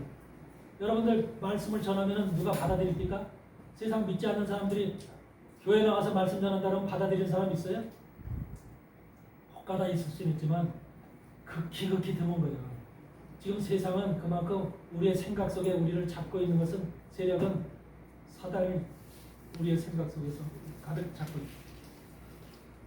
그래서 우리 힘으로는 그것을 빠져나올 수가 있어. 우리의 이성으로는 사단이 붙잡혀 있는 그 올무에서 우리가 빠져나올 수가 없다니까. 이것이 바로 인간들이 잡혀 있는 살아가는 오늘 마지막 시대, 더욱더 마지막 시대의 지금 인간들의 모습이에요. 그래서 우리는 사단에 의해서 철저히 붙잡혀 있기 때문에 100% 하나님, 성경이 얘기하는 바울이 얘기하는 것도 그래요. 100% 하나님 앞에 의존하고 100% 하나님 앞에 나를 갖다 드리라는 거예요. 100% 신뢰하고 하나님을 의뢰하고 하나님에게 바치라는 거예요. 이랬을 때 하나님이 너를 위해서 일해 주시고 너를 위해서 싸워 주시고 너의 삶을 하나님이 살아주신다는 거예요. 그러니까 하나님이 나와 함께 살아주실 수 있는 그런 방법을 택해야지. 하나님이 내 속에 들어와서 나와 동행할 수 있는 그런 방법을 택해야지. 그 방법은 뭐냐면 우선 내 속에 하나님의 말씀과 성령이 임재해야 된다는 거예요. 말씀과 성령이 함께 해야 되고 하나님의 말씀이 내 속에서 깨달아져서 내 속에서 내 영이 하는 것이 아니라 내 이성이 하는 것이 아니라 하나님의 성령이 나를 이끌어서 성령이 나를 주장해서 모든 일을 해야 된다는 거예요. 아멘. 근데 지금 우리가 세상의 자유주의 신앙이 가르쳐주는 거 포스트 모더니즘이 가르쳐주는 사회주의 복음이라고 하는 것은 뭐냐면 내가 여러분이 열심히 나가서 전도하고 열심히 나가서 사람들한테 이렇게 좋은 일하고 굳이 하면 세상이 바뀐다. 하나님이 가장 원하는 것은 말씀이야. 말씀이신 하나님이 근데 오늘날 교회에서 말씀을 제대로 안 가르치잖아요. 여러분 말씀이라는 게 그냥 말씀이 아니야.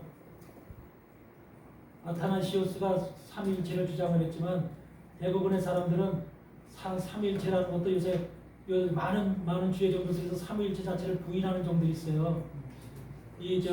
펠라기우스라든지 에라스무스처럼 부인하는 사람들이 있다고. 왜 부인할까? 여러분들은 예수님이 하나님 안에서 예수님이 아들이 나왔대. 그러니까 어떻게 신이 하나님 속에서 나와서 이 땅에 육신으로 입고 왔느냐. 요한일서는 뭐냐면 예수가 육으로 온 것을 부인하는 자는 적그리스도니 분명히 그랬죠. 예수님께서 육체로 온 것을 부인하는 자는 적그리스도. 그러니까 성경에도 이미 요한을 통해서 예수는 육체로 왔다는 것을 증명하는 것이잖아. 그런데도 육체를 온 것을 부인하는 자들이 있다니까. 그럼 여러분들한테 질문을 하나 해볼게요. 예수는 지금 예수가 어떤 분이에요? 육체로 왔다는 그 사실이 예수님이 육체로 입고 오셨다는 성부, 성자, 성령이 하나라고 하는 하나라고 믿죠. 아멘. 그럼 뭐가 어떻게 돼서 하나가 된 거예요? 네? 성부, 성자, 성령이 어떻게 된 거 하나요? 하나님 말씀이 주시면서 우리를 구원하시면서 욕을 입고 오셔서 구원하시 주우셨다. 그 벌의 영을 삼위일체 자체를 정확히 먼저 이해하셔야 돼요. 초대교회 시대에는 이것을 놓고서 저스틴이라는 변증가가 있어요. 변증가, 그리고 오리겐이라는 변증가가 있는데, 이 변증이라고 하는 것은 기독교 세력을 기독교를 신앙을 핍박하고 다른 이론으로 공격하고 하기 때문에 그거에 대해서 기독교는 이런 것이다, 기독교 하나님은 이런 분이다, 예수님은 이런 분이다라는 것을 상대방에게 변화하고 변증하는 거예요. 바울도 그런 것을 변증했죠. 바울도 아레아바고에서 그 언덕에 서서 고린도 사람들에게 변증하라고 했죠. 예수는 이런 분이었다, 이런 분이다. 인간이 이해를 못하니까, 예수님이 신이 육체를 입고 왔다는 걸 이해를 못하니까, 그걸 갖다 이해를 시키려니까 바울이 변증을 하는 게 변증이야. 그게 변증학이야. 여러분들도 기본적으로 그런 변증은 알고 있어야 돼. 어떻게 해서 예수가 육체를 입고 이 땅에 올 수 있었는가? 어떻게 성부, 성자, 성령이 하나일까? 무엇을 의미하는 것일까? 그 본질이 뭘까? 그 본질 속에, 그 말씀 속에 들어있는 본질이 뭘까? 원래는 하나님은 한 분이셔. 하나님 한 분이시죠. 하나님 한 분 계셔. 만약에 여러분이 하나님이라고 생각해봐. 여러분 자신들 본인이 하나님이라고 생각해봐. 그 본인 하나님 속에는 뭐가 있어? 마음이 에? 하나님 속에는 생각이 있죠. 예. 하나님 속에는 말씀이 있죠. 네. 하나님 속의 생각과 하나님 속의 우리로 얘기하면 이성이죠. 우리로 얘기하면 이성이 하나님 속에 정체된 어떤 하나님의 굳건한 뭔가 이성이 있겠죠. 하나님 속에 신성이겠죠. 신성이 있겠죠. 그 신성이 이 속에 보이지 않는 신성이 하나님 속에, 하나님을 만약에 여러분 육체와 같은 존재로 한번 비유해서 보라는 거예요. 이해하기 쉽게 하기 위해서. 그러면 그 여러분 속에도 생각이 있고 마음이 있죠. 그래야 안 그래요? 됐어요. 그랬듯이 그러면서 여러분도 호흡을 해야 해요. 해요. 호흡을 하죠. 그 여러분의 지금 여러분의 말이나 이런 것들이 다 호흡을 통해서 나가죠. 여러분 속에 근데 그것이 사실은 뭐야? 여러분 속에 있는 생각과 마음이 별도에 있는 것이 아니라 그 안에 있는 거죠. 여러분 안에 함께 있죠. 함께 존재하죠. 원래 하나죠. 여러 하나님이라는 그 실체 안에 있던 말씀과 영이 호흡이, 그 호흡이 바로 나오는 거예요. 그 호흡이 육체를 입고 이 땅에 오신 것이 바로 뭐냐면 예수 그리스도입니다. 그러니까 그분은 보이지 않는 실체인데, 보이지 않는 실체가, 하나님은 전지전능하신 분이기 때문에 모든 우주 만물을 창조하신 분이잖아요. 그렇기 때문에 하나님 안에 있는 것을 그대로 육체로 예수 그리스도라는 아들의 육체로, 아들이라는 이름을 준 거지만 아들의 육체로 만들어서 이 땅을 보낸 거예요. 그러니까 실상은 뭐예요? 하나님 속에 있는 말씀과 생각이, 마음이 그대로 나온 거예요. 표출이 된 거예요. 이해되세요? 여러분도 만약에 여러분의 마음과 생각이 만약에 없고 아무것도 없는 육체 자체다 그러면 그 산 사람이 죽은 사람이에요. 죽은 사람이잖아. 살아있는 사람이기 때문에 마음도 있고 생각도 있잖아. 그리고 여러분들이 여러분의 생각을 말로 표현하잖아. 하나님도 하나님의 생각을 말로 표현하거든요. 그 말로 표현한 그것이 바로 뭐냐면, 말로 표현한다고 하는 그 말이 바로 뭐예요? 말이 말씀으로, 하나님을 통해서 말씀으로 나가지만 그 말씀 자체가 누구냐면 예수 그리스도인 거예요. 네. 그래서 말씀 자체가 예수 그리스도이기 때문에 예수 그리스도가 빛이 있으라 하시면 빛이 있었고 하고 이런 모든 것이 하나님의 창조와 동시에 예수님과 같이 창조에 동참하신 거예요. 이래서 하나님이 존재하지만, 하나님이라는 실체가 존재하지만 하나님의 실체는 우리가 만질 수도 없고 볼 수도 없는 분이잖아요. 근데 그분 안에 우리 인간처럼 생각과 마음이, 이 우주를 운영하기 위한, 우주를 창조하기 위한 하나님의 뜻이 있겠어요, 없겠어? 있지요. 이것이 그대로 그것이 뜻 자체가 마음과 생각으로 존재하겠죠. 이 마음과 생각의 존재 자체가 바로 예수 그리스도라는 육체를 입고 이 땅에 오신 거예요. 그럼 그게 하나예요, 아니에요? 하나죠. 그걸 다른 데서 온 게 아니잖아요. 하나님 속에 있는 게 나타난 거잖아요. 그렇기 때문에 동일 본체라는 거예요. 동일 본체. 그런데 옛날에 철학자들은 그 동일 본체라는 것을 플라톤이라든지 소크라테스라든지 이런 철학자들은 그런 것들을 어떻게 봤냐면 그도 철학자들이라는 거 우주를 연구하는 자들이잖아. 우주를 연구하고 인간을 연구하고 인간이라는 게 어디서 왔나, 인간이라는 게 어떻게 지금 어떻게 살아가는가, 인간의 생각 속에 있는 모든 것들은 어떻게 만들어져 있나, 이런 것들을 철학자들이 연구하고 파들어가다 보니까 플라톤이라든지 아리스토텔레스라든지 이런 사람들이 연구를 한 거예요. 연구를 해서 결국 이 그리스 철학 가운데 뭐가 나타난 거예요? 먼 우주에, 우리가 볼 수 없는 우주에 신이 통치하는 그 신이라는 개념을 이미 그 철학자들은 이미 개념을, 그것이 하나님이다, 뭐 사단이다, 마귀다 이런 건 모르지만 어떤 신이라는 존재가 우주 가운데 존재하고 있다는 것을 철학자들은 이미 그들 인지한 거예요. 인지했어. 아셨어요? 철학자들은 인지를 하고 그 철학자들은 그 신이 어떻게 된 것이다, 신이 어떻게 육체를 입고 이 땅에 왔다, 신이 어떻게 역사한다, 이런 것에 대한 구체적으로 모르지만 그것을 신이라는 것이 존재하고 있고 그 신이 바로 하나님이 되었다, 신이 육체를 입고 이 땅에 왔다라고 하고 그걸 표현한 사람이 바로 누구냐면 그 철학자들이 생각했던 소크라테스라든지 플라톤이라든지 이런 철학자들이 생각했던 하늘에 거하는 그 신이 육체를 입고 이 땅에 왔다라고 하는 것을 주장한 사람이 누구냐면 그거를 저스틴이라고 해요. 저스틴이라는 변증학자. 그러니까 그때는 기독교 신앙을, 예수 그리스도를 설명하기 위해서 다른 방법이 없었던 거야. 그리스 철학이 이 로마 시대를 점령하고 있고 사상을 점령하고 있었을 때이기 때문에 그리스 철학을 갖다가 이것을 유용을 해가지고 그리스 철학을 받아들여서 그리스 철학을 가지고 설명을 한 거야. 그리스 철학을 가지고. 그것이 바로 저스틴이라고 하는 그 변증학자. 그걸 그대로 물려받은 자가 오리겐이에요. 오리게너스. 그래서 이런 변증학자들이 등장을 하면서 처음에는 철학자들을 이름을 도용을 해서 철학자들의 철학적 사상을 도용해서 그들이 가지고 있던 철학 속의 신이 바로 예수 그리스도로 이 땅에 육을 입고 이 땅에 올 것이다. 사실은 맞는 게 아니지만 그때만 해도 그런 사상을 가지고 있었다는 거예요. 그때만 해도 신학적인 이것이 정립이 없었잖아요. 그렇기 때문에 한마디로 말하면 아무것도 없는 상태에서 뭘 만들어내야 돼.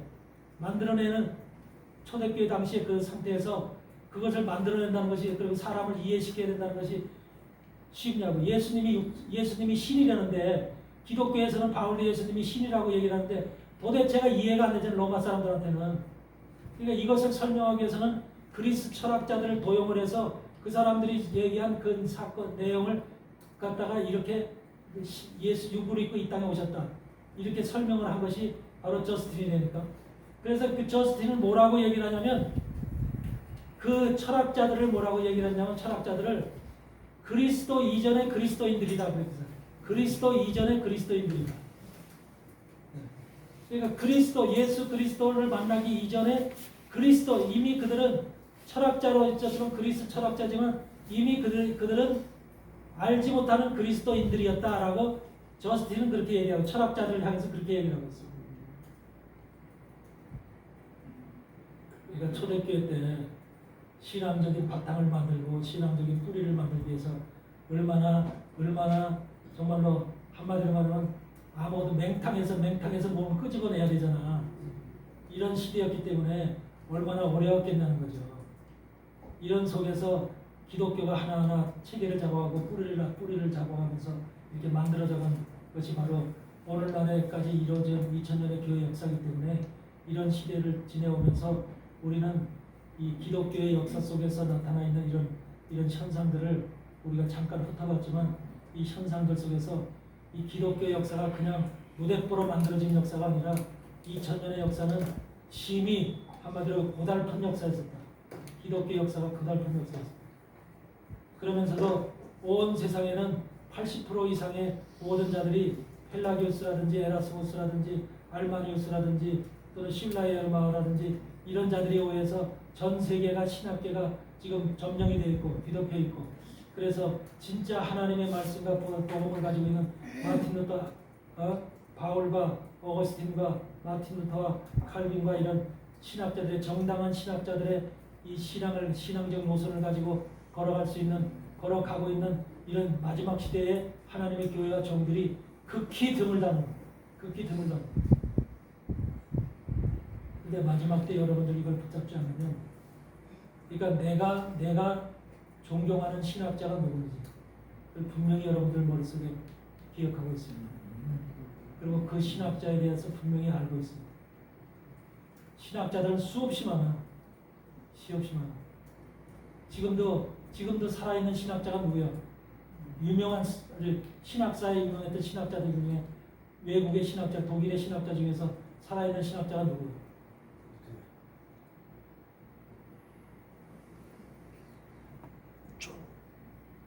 네? 몰라요. 얼른 붙여주세요.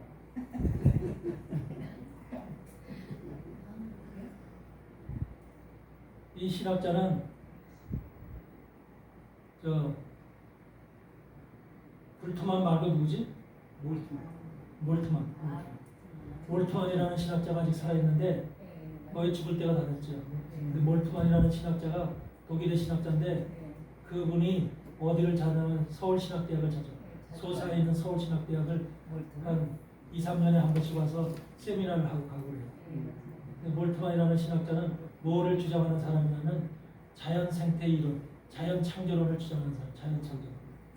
자연창조라는 것이 뭐냐면 지금도 하나님이 이례적 창조가 아니라 우리는 이례적 창조를 믿는 거거든요. 하나님이 모든 것을 천지 만물을 단번에 창조했다는 것을 믿는 사람들인데, 지금 몰트만은 뭐라고 하냐면 모든 창조가 지금도 계속되고 있다. 지금도 계속되고 있다. 나무도 풀도 돌도 모든 것들이 지금도 자연계가 창조가 계속되고 있다 라는 것을 주장하는. 그러니까 우리가 볼 때는 그걸 들었을 때는 전통적인 신학 가운데서는 도저히 이해가 안 됩니다. 그렇죠? 근데 그런 것을 주장하는 신학자가 아직까지도 있어요. 몰트만이라는 신학자. 작년 6월달에 돌아가셨네요. 작년 6월달에 6월 3일. 몇 년 전에 왔었는데. 2월 3일에 돌아가셨다고요? 네. 그래서 이런 신학자들이 그런 주장을, 그런 신학적 주장을 통해서 그렇게 발표하고 있는 것을 볼 때 아직까지도 그들의 우리 사회 속에는 그 사람이 거대한 신학사 속의 한 인물이야. 그런데 그런 인물이 그런 주장을 하고 있는 거야. 그러니까 그 사람을 따라가는 그 후배 신학자들이 얼마나 많겠어. 독일로 그랬던 서울신학대학에는 상당히 많은 그런 후배 신학자들이 있어. 교수들 중에 상당히 많은 사람들이 거기서 배운 사람들이야. 그래서 그런 신학자들이 많은데, 그런 신학자들의 노선을 따라가는 그런 사람들이 한마디로 아직까지 우리 교회 교수들 속에 상당히 존재를 많이 하고 있는 거죠. 이런 지금 신학계의 모습이 이렇게 변화되어 있듯이 지금 우리가 여러분도 신학적 노선을 제대로 잡아야 돼요. 신학적 노선. 우리가 잡을 신학적 노선은 예수님을 통해서, 바울을 통해서, 어거스틴을 통해서, 마틴 루터를 통해서, 그 다음에 우리가 칼빈을 통해서 지금까지 내려오는 것. 우리가 칼빈을 통해서 지금까지 내려오는 것인데, 지금에는 뭐냐면 1800년도에 등장했던 아브라함 카이퍼라든지 또는 고넬리우스 반티라든지 이런 신학자의 노선을 밟아야 돼. 이 전통주의 신학의 변칙론을 가지고 있는 사람들이에요. 그래서 아브라함 카이퍼라든지, 이 아브라함 카이퍼라는 것은 네덜란드 수상까지 했던 사람이에요. 수상. 정치가이면서 신학자인데 그 전통적인 신학을 주장했던 사람이 아브라함 카이퍼. 거기다 고넬리우스 반티라고 하는 이런 신학자들의 노선을 가지고, 그 이후의 신학자들은 대부분의 이제 상당히 많은 사람들이 뭐 신정통주의다 이러면서 칼바르트다, 뭐 에밀 브루너다 이런 신학자들도 있지만 그런 신학자들보다도 고넬리우스 반틀까지 이런 것을 여러분들이 소유하고 여러분들 신학적 여러분 가슴속에 신학적 노선에 쭉 그 사람들이 줄이 그어져 있어야 돼요. 줄이 그어져 있어야 되고 그분들의 신학 노선을 여러분의 신학적인 그 정체성으로 가지고 있어야 돼요. 아무거나 아무 사람이나 여러분들이 이 신학적 노선을 가지고 있으면 안 돼요. 그만큼 이제 우리가 지금 완전히 변질된 세상 가운데서 신학적 노선이 완전히 뒤바뀌어져 있는 이런 세상 가운데 살고 있기 때문에 이런 것을 제대로 깨닫지 못하면, 분별하지 못하면 그냥 우리가 누구 어느 책이 보니까 좋대, 어떤 책이 좋대 이런 것을 쫓아서 많은 사람들이 거기 따라가는 사람들이 많아요. 폴로움이라고 하는 나를 쫓아라고 하는 그 책 쓴 사람이 누구죠?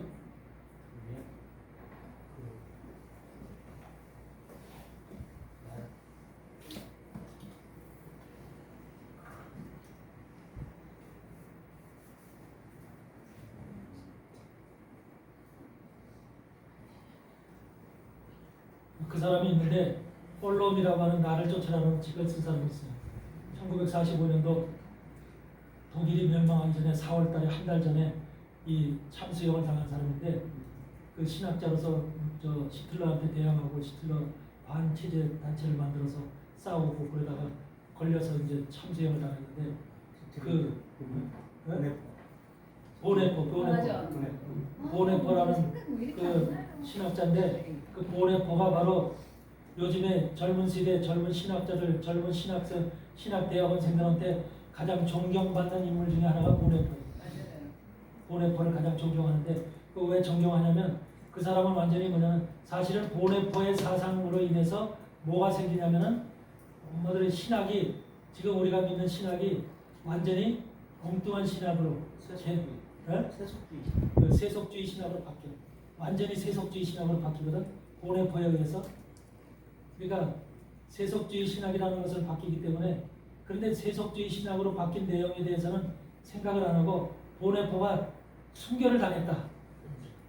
히틀러에게 순교를 당했다라고 하는 그 하나를 놓고 굉장한 그 사람을 굉장히 한마디로 현대 신학자 중에 최고의 그 한마디로 신학자라고 하는 평가를 받고 있는 그런 사람 중에 하나예요. 이런 것들이 전부 다 여러분들이 알고 있습니다. 보네포 책이 많아요. 지금도 교보문고나 이런 데 가보면 나를 따르라는 책이 있어요. 그러면 그런 걸 보면서 그 내용을 보면은 그럴듯하잖아. 그럴듯해. 근데 그 책을 깊숙이 우리가 하게 되면은 뭐냐면 세속주의 신학, 세속주의라는 세상화된 신학, 세상화된 믿음, 세상화된 그런 이제 그러니까 뭐냐면 세상화된 신학은 뭐냐면 히틀러하고 싸웠듯이 히틀러하고 싸우는 것이 정당한 거예요. 히틀러하고 무기를 들고 싸우고 히틀러를 죽이려. 히틀러는 한마디로 뭐야 독재자잖아. 독재자하고 싸우는 것이 정권에 마음에 안 들고 정권을 갖다가 정권이 국민들을 갖다가 핍박하고 국민들을 해롭게 하는 그런 정권에 대해서는 대항 정신을 가지고 싸우는 거죠. 싸우고 그렇게 해서 그들을 갖다 무너뜨리는 거. 그러면서 그런 사고가 바로 이 신학사 속에 교회 그 말씀 속에 들어와 있는 거죠. 그러니까 교회를 다니는 사람들한테 무슨 정신을 심어주는 거냐면 잘못된 정권을 뒤집어 엎으라는 거예요. 잘못된 정권을 뒤집어 엎고 싸워서 뒤집어 엎어라. 이런 의식을 심어주는 것이 보네포의 사상입니다. 여러분 교회는 어떻게 해야 돼? 잘못된 정권이나 잘못된 세상이 있을 때 어떻게 하는 게 교회가 할 일이요? 우리 힘으로 우리가 총칼 들고 나가 싸울 수 있어요? 없죠. 우리 힘으로는 당하지 못하죠. 어떻게 해요? 우리는 하나님을 의지할 수밖에 없죠. 하나님 앞에 기도할 수밖에 없죠. 하나님 앞에 우리는 무릎 꿇고 기도하는 거예요. 이스라엘 백성들이 하나님 앞에 기도할 때 하나님 블레셋도 물리치고 암몬도 물리치고 그 옆 나라들 물리치시는 거예요. 그런데 만약에 기도하지 않고 우상을 섬기고 딴짓을 하기 때문에 침입을 받게 하는 거죠. 우리 대한민국도 마찬가지죠. 그러니까 우리는 무릎 꿇고 기도하는 거예요. 하나님이 그걸 보는 거예요. 대한민국 교회가 대한민국 종들이 기도하느냐, 무릎 꿇고 기도하느냐 그걸 보시는 거지. 지금 뭐 무기 만들어 놓고 몰래 어떻게 나가서 싸워서 이길 이런 거 하는 게 아니에요. 근데 보네포의 사상은 바로 우리에게 세상을 뒤집어 엎을 그런 교회 안에서 어떤 의식을 키우고 정신을 키우고 해서 세상에 대항해서 싸우자고 하는 이런 의식화 교육을 시키는 것이 보네포의 사상이에요. 그래서 세속화 신학이라는 거예요. 세속화. 교회는 세상과 똑같은 힘으로 싸우는 게 아니에요. 교회에 싸우는 것은 말씀과 성령으로 기도로 싸우는 거예요.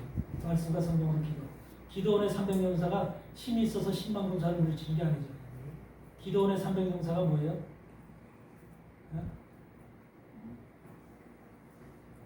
기도원의 300용사가 10만 군사를 물리치죠. 예. 그럴 때 기도원의 300용사가 10만을 대해서 싸울 수 있어요? 그 힘이 감당이 돼요? 그 가당치 않지요. 그렇지만 이기잖아요. 누가 싸워서 이겨요? 하나님이 싸워서. 전쟁을 하시는 분이 하나님이시죠. 천군 천사를 동원해서 싸우시는 분이 하나님이시기 때문에 하나님이 싸워서 이기시는 거지 사람의 힘으로 이기는 게 아니죠. 여호사밧 군대가 나가서 싸울 때 무엇이 앞에 나가서 여호사밧 군대를 이끌어가요. 찬양대가 앞에 서서요. 찬양대가 앞에서 찬양대가 앞에 쓴다는 것이 말이 되냐? 이게 전쟁터에서 무기를 든 군대가 앞서 나가야 되잖아. 근데 그게 아니라 찬양대를 앞에 세워서 하나님 앞에 찬양하면서 나가더라니까. 이게 하나님의 교회가 오늘날 하나님의 종들이 마지막 시대에 싸워야 될 우리의 모습인 거예요. 우리가 마지막 시대는 누구하고 싸워요? 적그리스도 세력하고 싸우는 거예요. 적그리스도 세력은 뭐예요? 적그리스도 안에 적그리스도가 세워놓은 수많은 거짓 종들이 있어요. 거짓 종들. 그 거짓 선지자들 거짓 종들이라고 그러죠.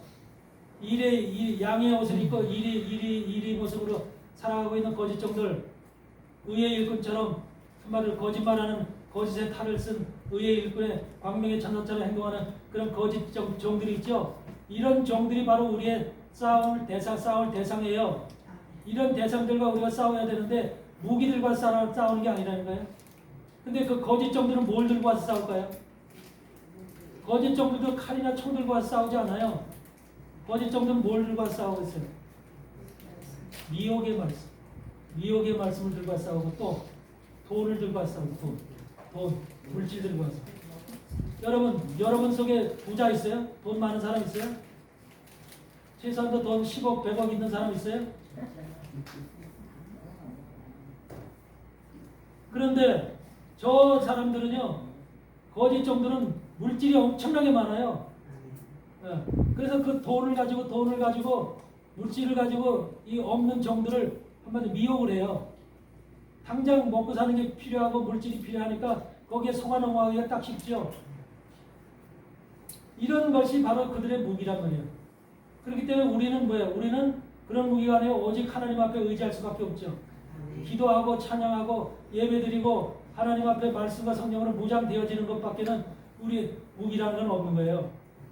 이런 것을 여러분들이 알고 마지막 시대 우리의 싸움의 무기는 바로 그 말씀과 성령과 기도밖에 없고 이 사실을 분명히 깨닫고 우리 스스로가 그런 준비를 하시기 바랍니다. 근데 말씀과 성령으로 무장이 되어야 되는데 그게 바로 마지막 시대는 누구와 싸우냐면 백성들과 싸우질 않아요. 거짓 종들이 백성들과 싸우지 않는다니까요. 백성들은 힘이 없어요. 백성들은 미혹당하면 다 미혹당해져 버려요. 백성들한테요 돈 갖다 몇 억씩만 갖다 주면은 다 속아 넘어가요. 그런데 하나님이 세우신 주의 종들은 그걸 분별할 수 있어야 되죠. 그의 종들은 분별해서 돈이 10억이 아니라 100억이 아니라 1000억을 갖다 줘도 거기에 속아 넘어가면 안 되죠. 그래서 그런 것들을 이길 수 있는 힘과 능력이 우리에게 있어야 되거든요. 그러니까 하나님 말씀으로 무장되지 않으면 저것이 거짓이라는 걸 영 분별이 되지 않으면 우리도 다 미혹되는. 주님이 24장에 마태복음 24장에 그러잖아요. 마지막 때 어떤 징조가 있어오리까 그러니까 뭐라 그래요? 사람에게 미혹 당하지 말라. 사람에게 미혹 당하지 말라. 미혹이라니까 마지막 시대의 일은 미혹이에요. 미혹. 속이는 거예요. 근데 대부분의 교회가 다 그냥 미혹당하고 있어요. 대부분의 교회가.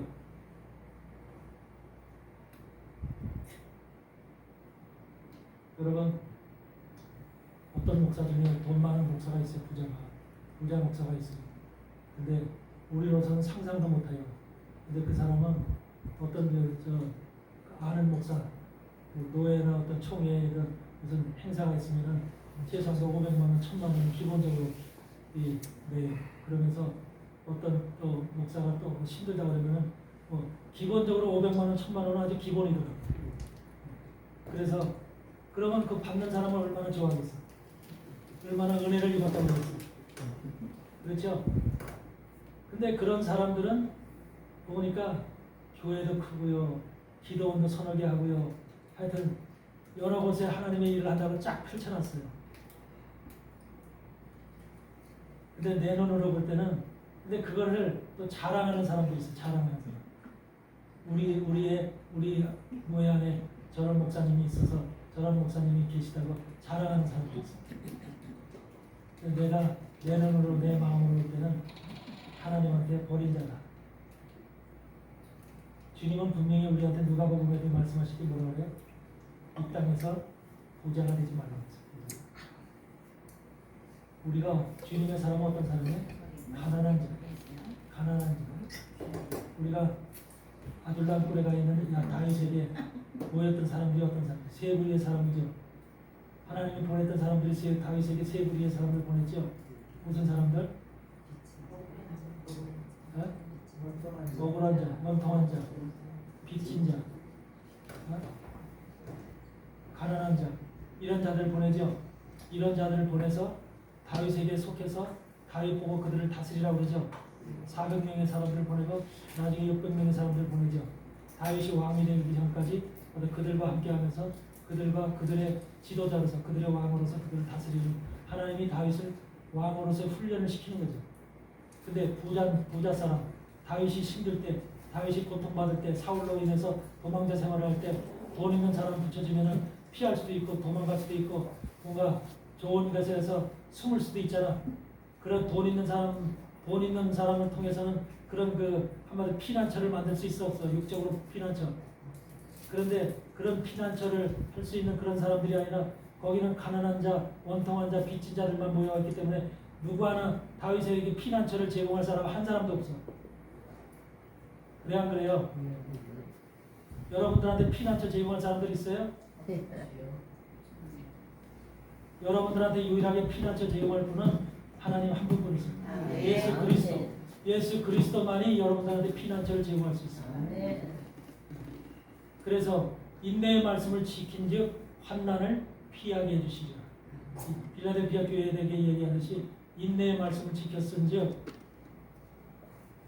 환난을 피하게 해준다. 환난을 통과하게 해준다는 게 아니라 환난을 피하게 해준다. 여러분들은 다 환난을 피하시기 바랍니다. 아멘. 그것이 바로 우리에게 여러분들이 마지막 시대 준비된 자들에게 주어지는 하나님의 축복이에요. 준비되지 않은 자들은 환난을 통과하지요. 통과할 수밖에 없죠. 근데 환난을 통과할 때 그 환난은 전무후무한 환난이에요. 전무후무한 환난. 그 환난은 두 가지가 있어. 트리빌레이션이라는 환난이 있고 디스트레스라는 환난이 있어. 트리빌레이션이라는 환난은 전쟁 터지고 화산 터지고 막 나라가 경제적인 환란이 오고 곤란이 오고 막 뒤죽박죽되고 세상에 IMF가 오고 막 세상이 뒤죽박죽가 되는 그런 환란, 오형적인 환란. 일본에서 만약에 화산이 터지고 후지산이 터지고 백두산이 터지고 화산이 터지고 이런 환란이 아니야. 난리 법석이 나겠죠. 전쟁이 나고 막 이런 것들이 환란이야. 이게 트리빌레이션. 그런 것들이 와도 환란인데 그런 거 환란뿐만 아니라 중요한 환란은 디스트레스라는 환란. 내 심령에, 내 마음속에 환란이 왔다. 내 마음속에 어찌할꼬 내가 준비가 안 됐는데 하나님 내가 마지막 때 주님 마주 준비를 어떻게 못했는데 어찌할꼬 이제 준비해서 언제나 내가 주님을 만날 수 있을까? 여러분 그런 마음이 여러분들에게 온다면 주님을 안 믿는 사람들은 그런 생각 안 하겠죠? 근데 주님을 믿는 여러분들은 만약에 준비가 안 됐으면 때는 가까웠고 때를 가까웠다는 것이 보여. 눈에 앞에 주님이 가까워서 세상이 멸망된다는 것이 앞에 보여. 그럼 얼마나 가슴이 타겠어. 주님의 나라를 소망하고 지금까지 살아왔는데 내가 거기에 들어갈 수 없다. 내 마음속에 지금 불안이 여기서 요동치고 있어요. 요동치고 이런 상황 속에서 얼마나 내가 가슴이 환란이 오겠어. 환란이. 이게 디스트레스라는 환란이야. 내 마음의 환란. 두 가지 환란이 온다는 거야. 기독교인들에게 환란이 두 가지가 오는데 여러분들의 세상 사람들의 환란은 바깥에서 문제가 발생할 때 외형적인 문제가 발생할 때 그걸 환란이라고 보고 이걸 피하려고 별의별 수단과 방법을 다 동원하겠죠. 근데 기독교인들의 환란은 디스트레스 환란이 더 심합니다. 내적 환란. 준비가 안 되면 도둑같이 오신다고 하는 그 주님을 맞이할 준비가 언제 어느 시에 올지 모르니까 그 주님을 맞이할 준비가 안 되면 우리는 말할 수 없는 그런 디스트레스라는 환란 속에 우리가 빠져버리는 거예요. 그때는 그 감당할 수가 없는 거예요. 그런 상태에서 여러분이 잠이 오겠어? 그걸 만약에 내가 그 환란을 이겨내지 못하면 어떻게 돼요? 멸망받는 멸망, 영원한 멸망이 떨어지는 거예요. 그러니까 여러분들은 항상 그런 것을 준비할 수 있다. 외형적인 환란은요, 저 그리스도 세상에 되어질수록 세상은 환란이 오게 돼 있어요. 외형적 환란이 오게 돼 있어요. 그래서 여러분들 우리가 방송이나 유튜브나 이런 거 보면은 나오죠. 일본에 화산이 터지고 일본이 가라앉는다 별소리 다 들리죠. 여러분 일본이 그렇게 되면 일본만 그렇게 되겠어요? 옆에 바로 붙어 있는 나라가 한국인데 한국은 편안하겠어요? 이런 여러 가지 환란의 문제가 보통 지금 앞으로 닥쳐 있는 문제들이 아니에요. 이런 환란, 외형적 환란을 통해서 저 그리스도라는 인물이 등장하는 것이거든. 인물이.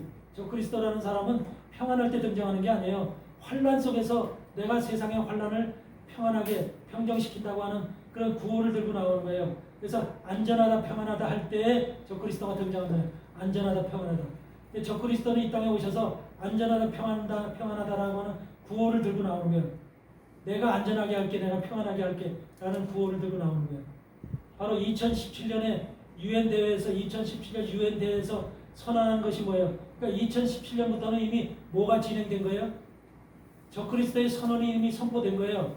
2017년에 유엔의 공식 선포된 언어가 뭐예요? 안전하다, 평안하다. 그것이 선포가 됐어요. 유엔에서 2017년에. 문재인 대통령이 바로 2017년에 유엔 대회에 가서 저걸 전했잖아요. 네? 2017년도와 여러분들 무슨 해인지 이 횟수를 여러분들 제대로 이해하셔야 돼요. 그냥 넘어가면 안 돼요. 2017년도서부터가 환란이 이미 저 그리스도는 환란을 선포한 시간이에요. 그때서부터. 그래서 2017년도에 무슨 일이 있었어요? 2017년도에 무슨 일이 있었냐고. 가장 대표적인 일이 세계적으로 벌어졌던 가장 대표적인 일이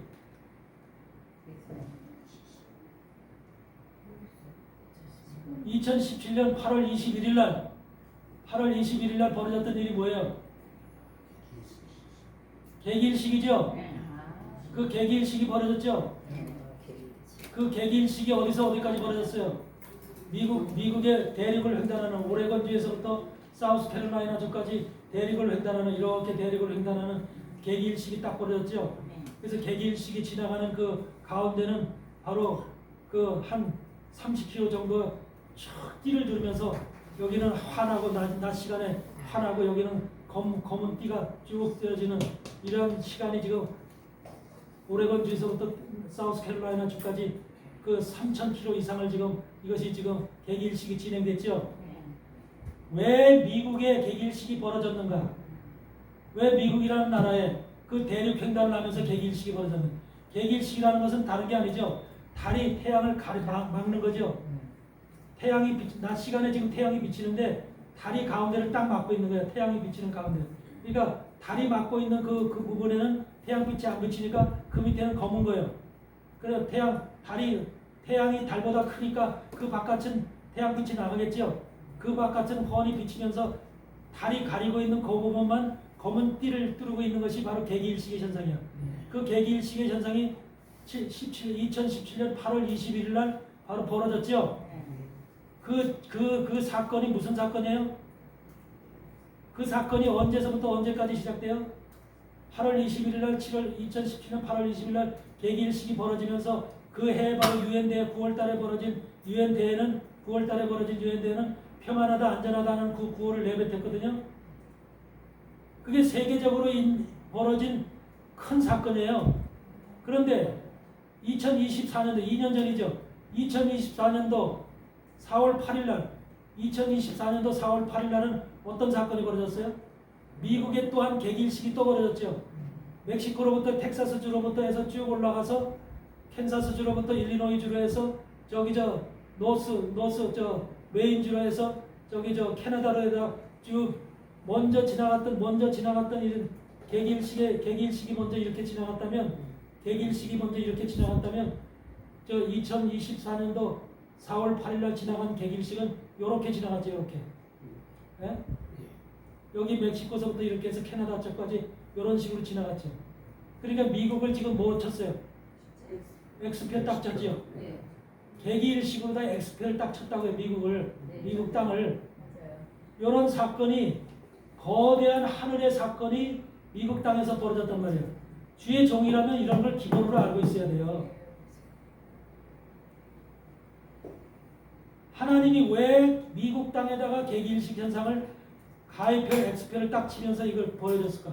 그러면서 2024년도 4월 8일 날 벌어졌던 개기일식 현상 속에는 그 지역명이 뭐예요? 지역명이 텍사스의 니노에라고 하는 것을 지나지요. 텍사스의 땅에 텍사스 지명 가운데 니노에라고 하는 지명이 있어요. 니노에를 지나지요. 그 개기일식 현상이 검은 그림자가 니노에를 지나고 있죠. 그 다음에 캔사스 주에 있는 뭐를 지나요? 노아의 방주를 지나고 있죠. 노아의 방주를 지나고 있죠. 그 다음에 저 일리노이주 그 시카고 아래쪽에 하단부에 남일리노이주 사우스 일리노이주 그 하단부에 뭐가 있어요? 어? 이스라엘 백성들이 최초로 그 갔을 때 이집트에 갔을 때 머물렀던 땅 이름이 뭐예요? 아니. 어? 고센 땅이죠. 네, 맞아요. 고센 땅. 그 고센이죠. 네. 바로 시카고 밑에 일리노이 땅 밑에 고센 땅을 지나죠. 고센 땅에는 10개 재앙이 안 지나갔죠. 10개 재앙이 다 피했죠. 그러면 지금 노아 방주 고센 땅 니노웨를 지금 지나간 이 사인은 뭐를 사람들한테 가르쳐 주는 거예요? 이건 사람이 한 것이 아니라 하늘에서 태양이 했다니까. 태양과 달이 만들었던 사인이 되니까. 그 이것이 보여주는 사인의 의미가 뭐냐 이 말이야. 하나님이 우리에게 가르쳐 주는 그 이름을 지나가는 이유가 뭐냐 이 말이야. 괜히 하나님이 심심해서 할 일이 없어서 심심해서 지나갔어요? 분명히 지금 2024년이 뭘 얘기하는 거예요? 4월 8일까지가. 그게 지금 니노에라는 거 회개죠. 회개를 통해서 지금 구원을 주겠다는 소리잖아. 니노에를 다시 살리겠다는 소리잖아. 그렇죠? 노아 방주도 바로 뭐예요? 노아 방주에 들어간 사람들은 살다는 소리잖아. 그리고 고센 땅은 뭐예요? 10개 재앙이 마지막 환란의 10개 재앙이 어떤 재앙이 올지는 모르지만 그 10개 재앙이 고센 땅은 다 피해 지나가죠. 그러다 보면은 그 지금 4월 8일에 일어났던 개기일식의 현상 가운데 지나친 이름 속에 들어있는 것들이 전부 다 구원을 위한 하나님의 지금 사인이 들어가 있잖아요. 그래 안 그래요? 네. 이거를 그냥 자연 현상이라고 보고 그냥 넘어가겠느냐? 그렇게 지나갑니다. 그러면서 먼저 지나가는 2017년 8월 20일 날 지나갔던 그 사인 속에는 그 사인 속에는 지금 어떤 이름들을 지나갔어요? 어? 오레곤주에서 사우스캐롤라이나까지 이렇게 지나갔던 이 안에는 무슨 이름들이 구석구석에 베껴 있었어요? 7개의 도시가 있어요. 7개의 마을이 있었고 7개의 도시가 있었는데 하나, 둘, 셋, 넷, 다섯, 여섯, 7개 도시 위를 이것이 검은 그림자가 쫙 지나갔는데 그 도시가 뭐예요? 샬롬이에요. 샬롬이라는 도시, 샬롬이라는 마을, 샬롬이라는 지역명을 통과하는 거예요. 그럼 샬롬은 뭐예요? 평화잖아요. 평화. 그럼 왜 7개 그래서 세븐 살롬이라고 그래요. 세븐 살롬이라고 그러는데 세븐 살롬을 2017년에 이 개기일식이 지나갔다니까. 여러분 그걸 보고도 이 생각이 안 떠올라? 이게 무슨 하나님이 우리에게 보여주신 미국이 개신교 대표적인 개신교 국가예요. 아셨어요? 모든 세계가 유럽은 전부 다 카톨릭 국가로 다 바뀌었는데 미국만이 카톨릭 국가가 아니라 개신교 유일하게 개신교 국가예요. 개신교 국가인 미국에서 전도를 받은 나라가 바로 새끼 나라가 바로 대한민국이요. 아멘. 아멘. 그러니까 그 사인은 미국뿐만 개신교 교회와 개신교 종도 개신교 백성들에게 지금 전해주는 말이야. 그게 사인이야. 카톨릭에게 전해주는 말이 아니야. 카톨릭에게 전해줬으면 아마 유럽에다가 그 일에 행했을 거야. 그러면 개신교가 뭐야? 2017년부터 2024년도 4월 8일까지가 샬롬 평화를 2017년 8월 20일부터 21일부터 뭘 주겠다는 소리야? 7년 동안 4월 8일까지 평안을 주겠다. 평안을 주겠다. 그 시간이 뭐야? 평안의 시간이 뭐야?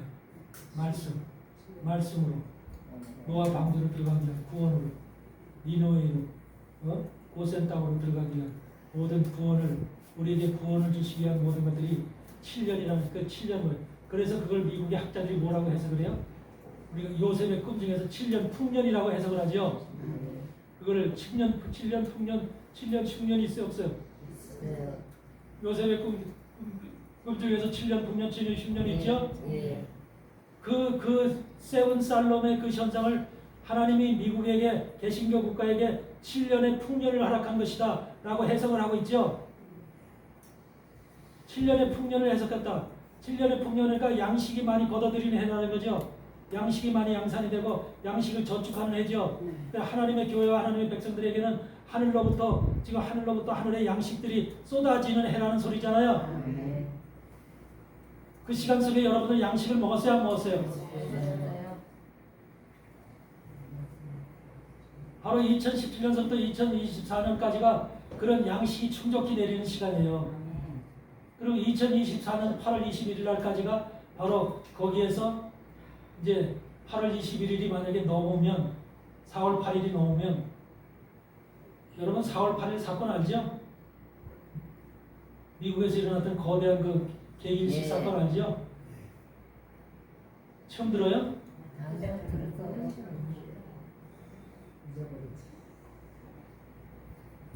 이때서부터 2024년서부터 무슨 일이 벌어지는지 아세요?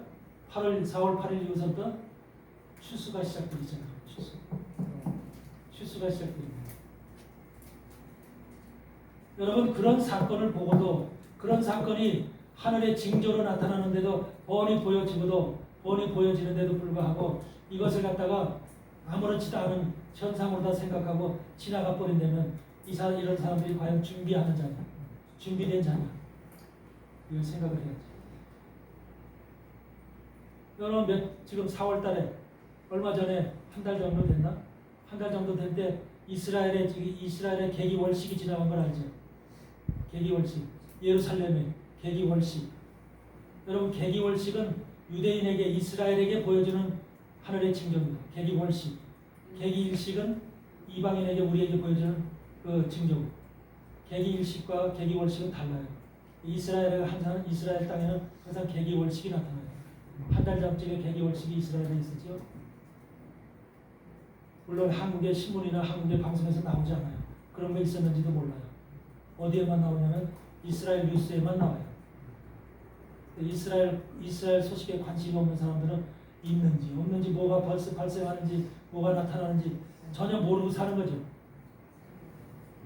마지막 시대 종들은 저 중동에 있는 이스라엘이 어떻게 움직이고 있나, 어떻게 지금 하나님의 사인이 그 나라를 향해서 어떻게 지금 가고 있는가라는 것을 한마디로 우리가 살펴야 돼요. 그것이 모든 믿는 사람들에게 보여주는 사인이에요. 이스라엘에게 보여주는 사인이 이스라엘에게만 보여주는 게 아니라 그걸 보고 준비하라는 거예요.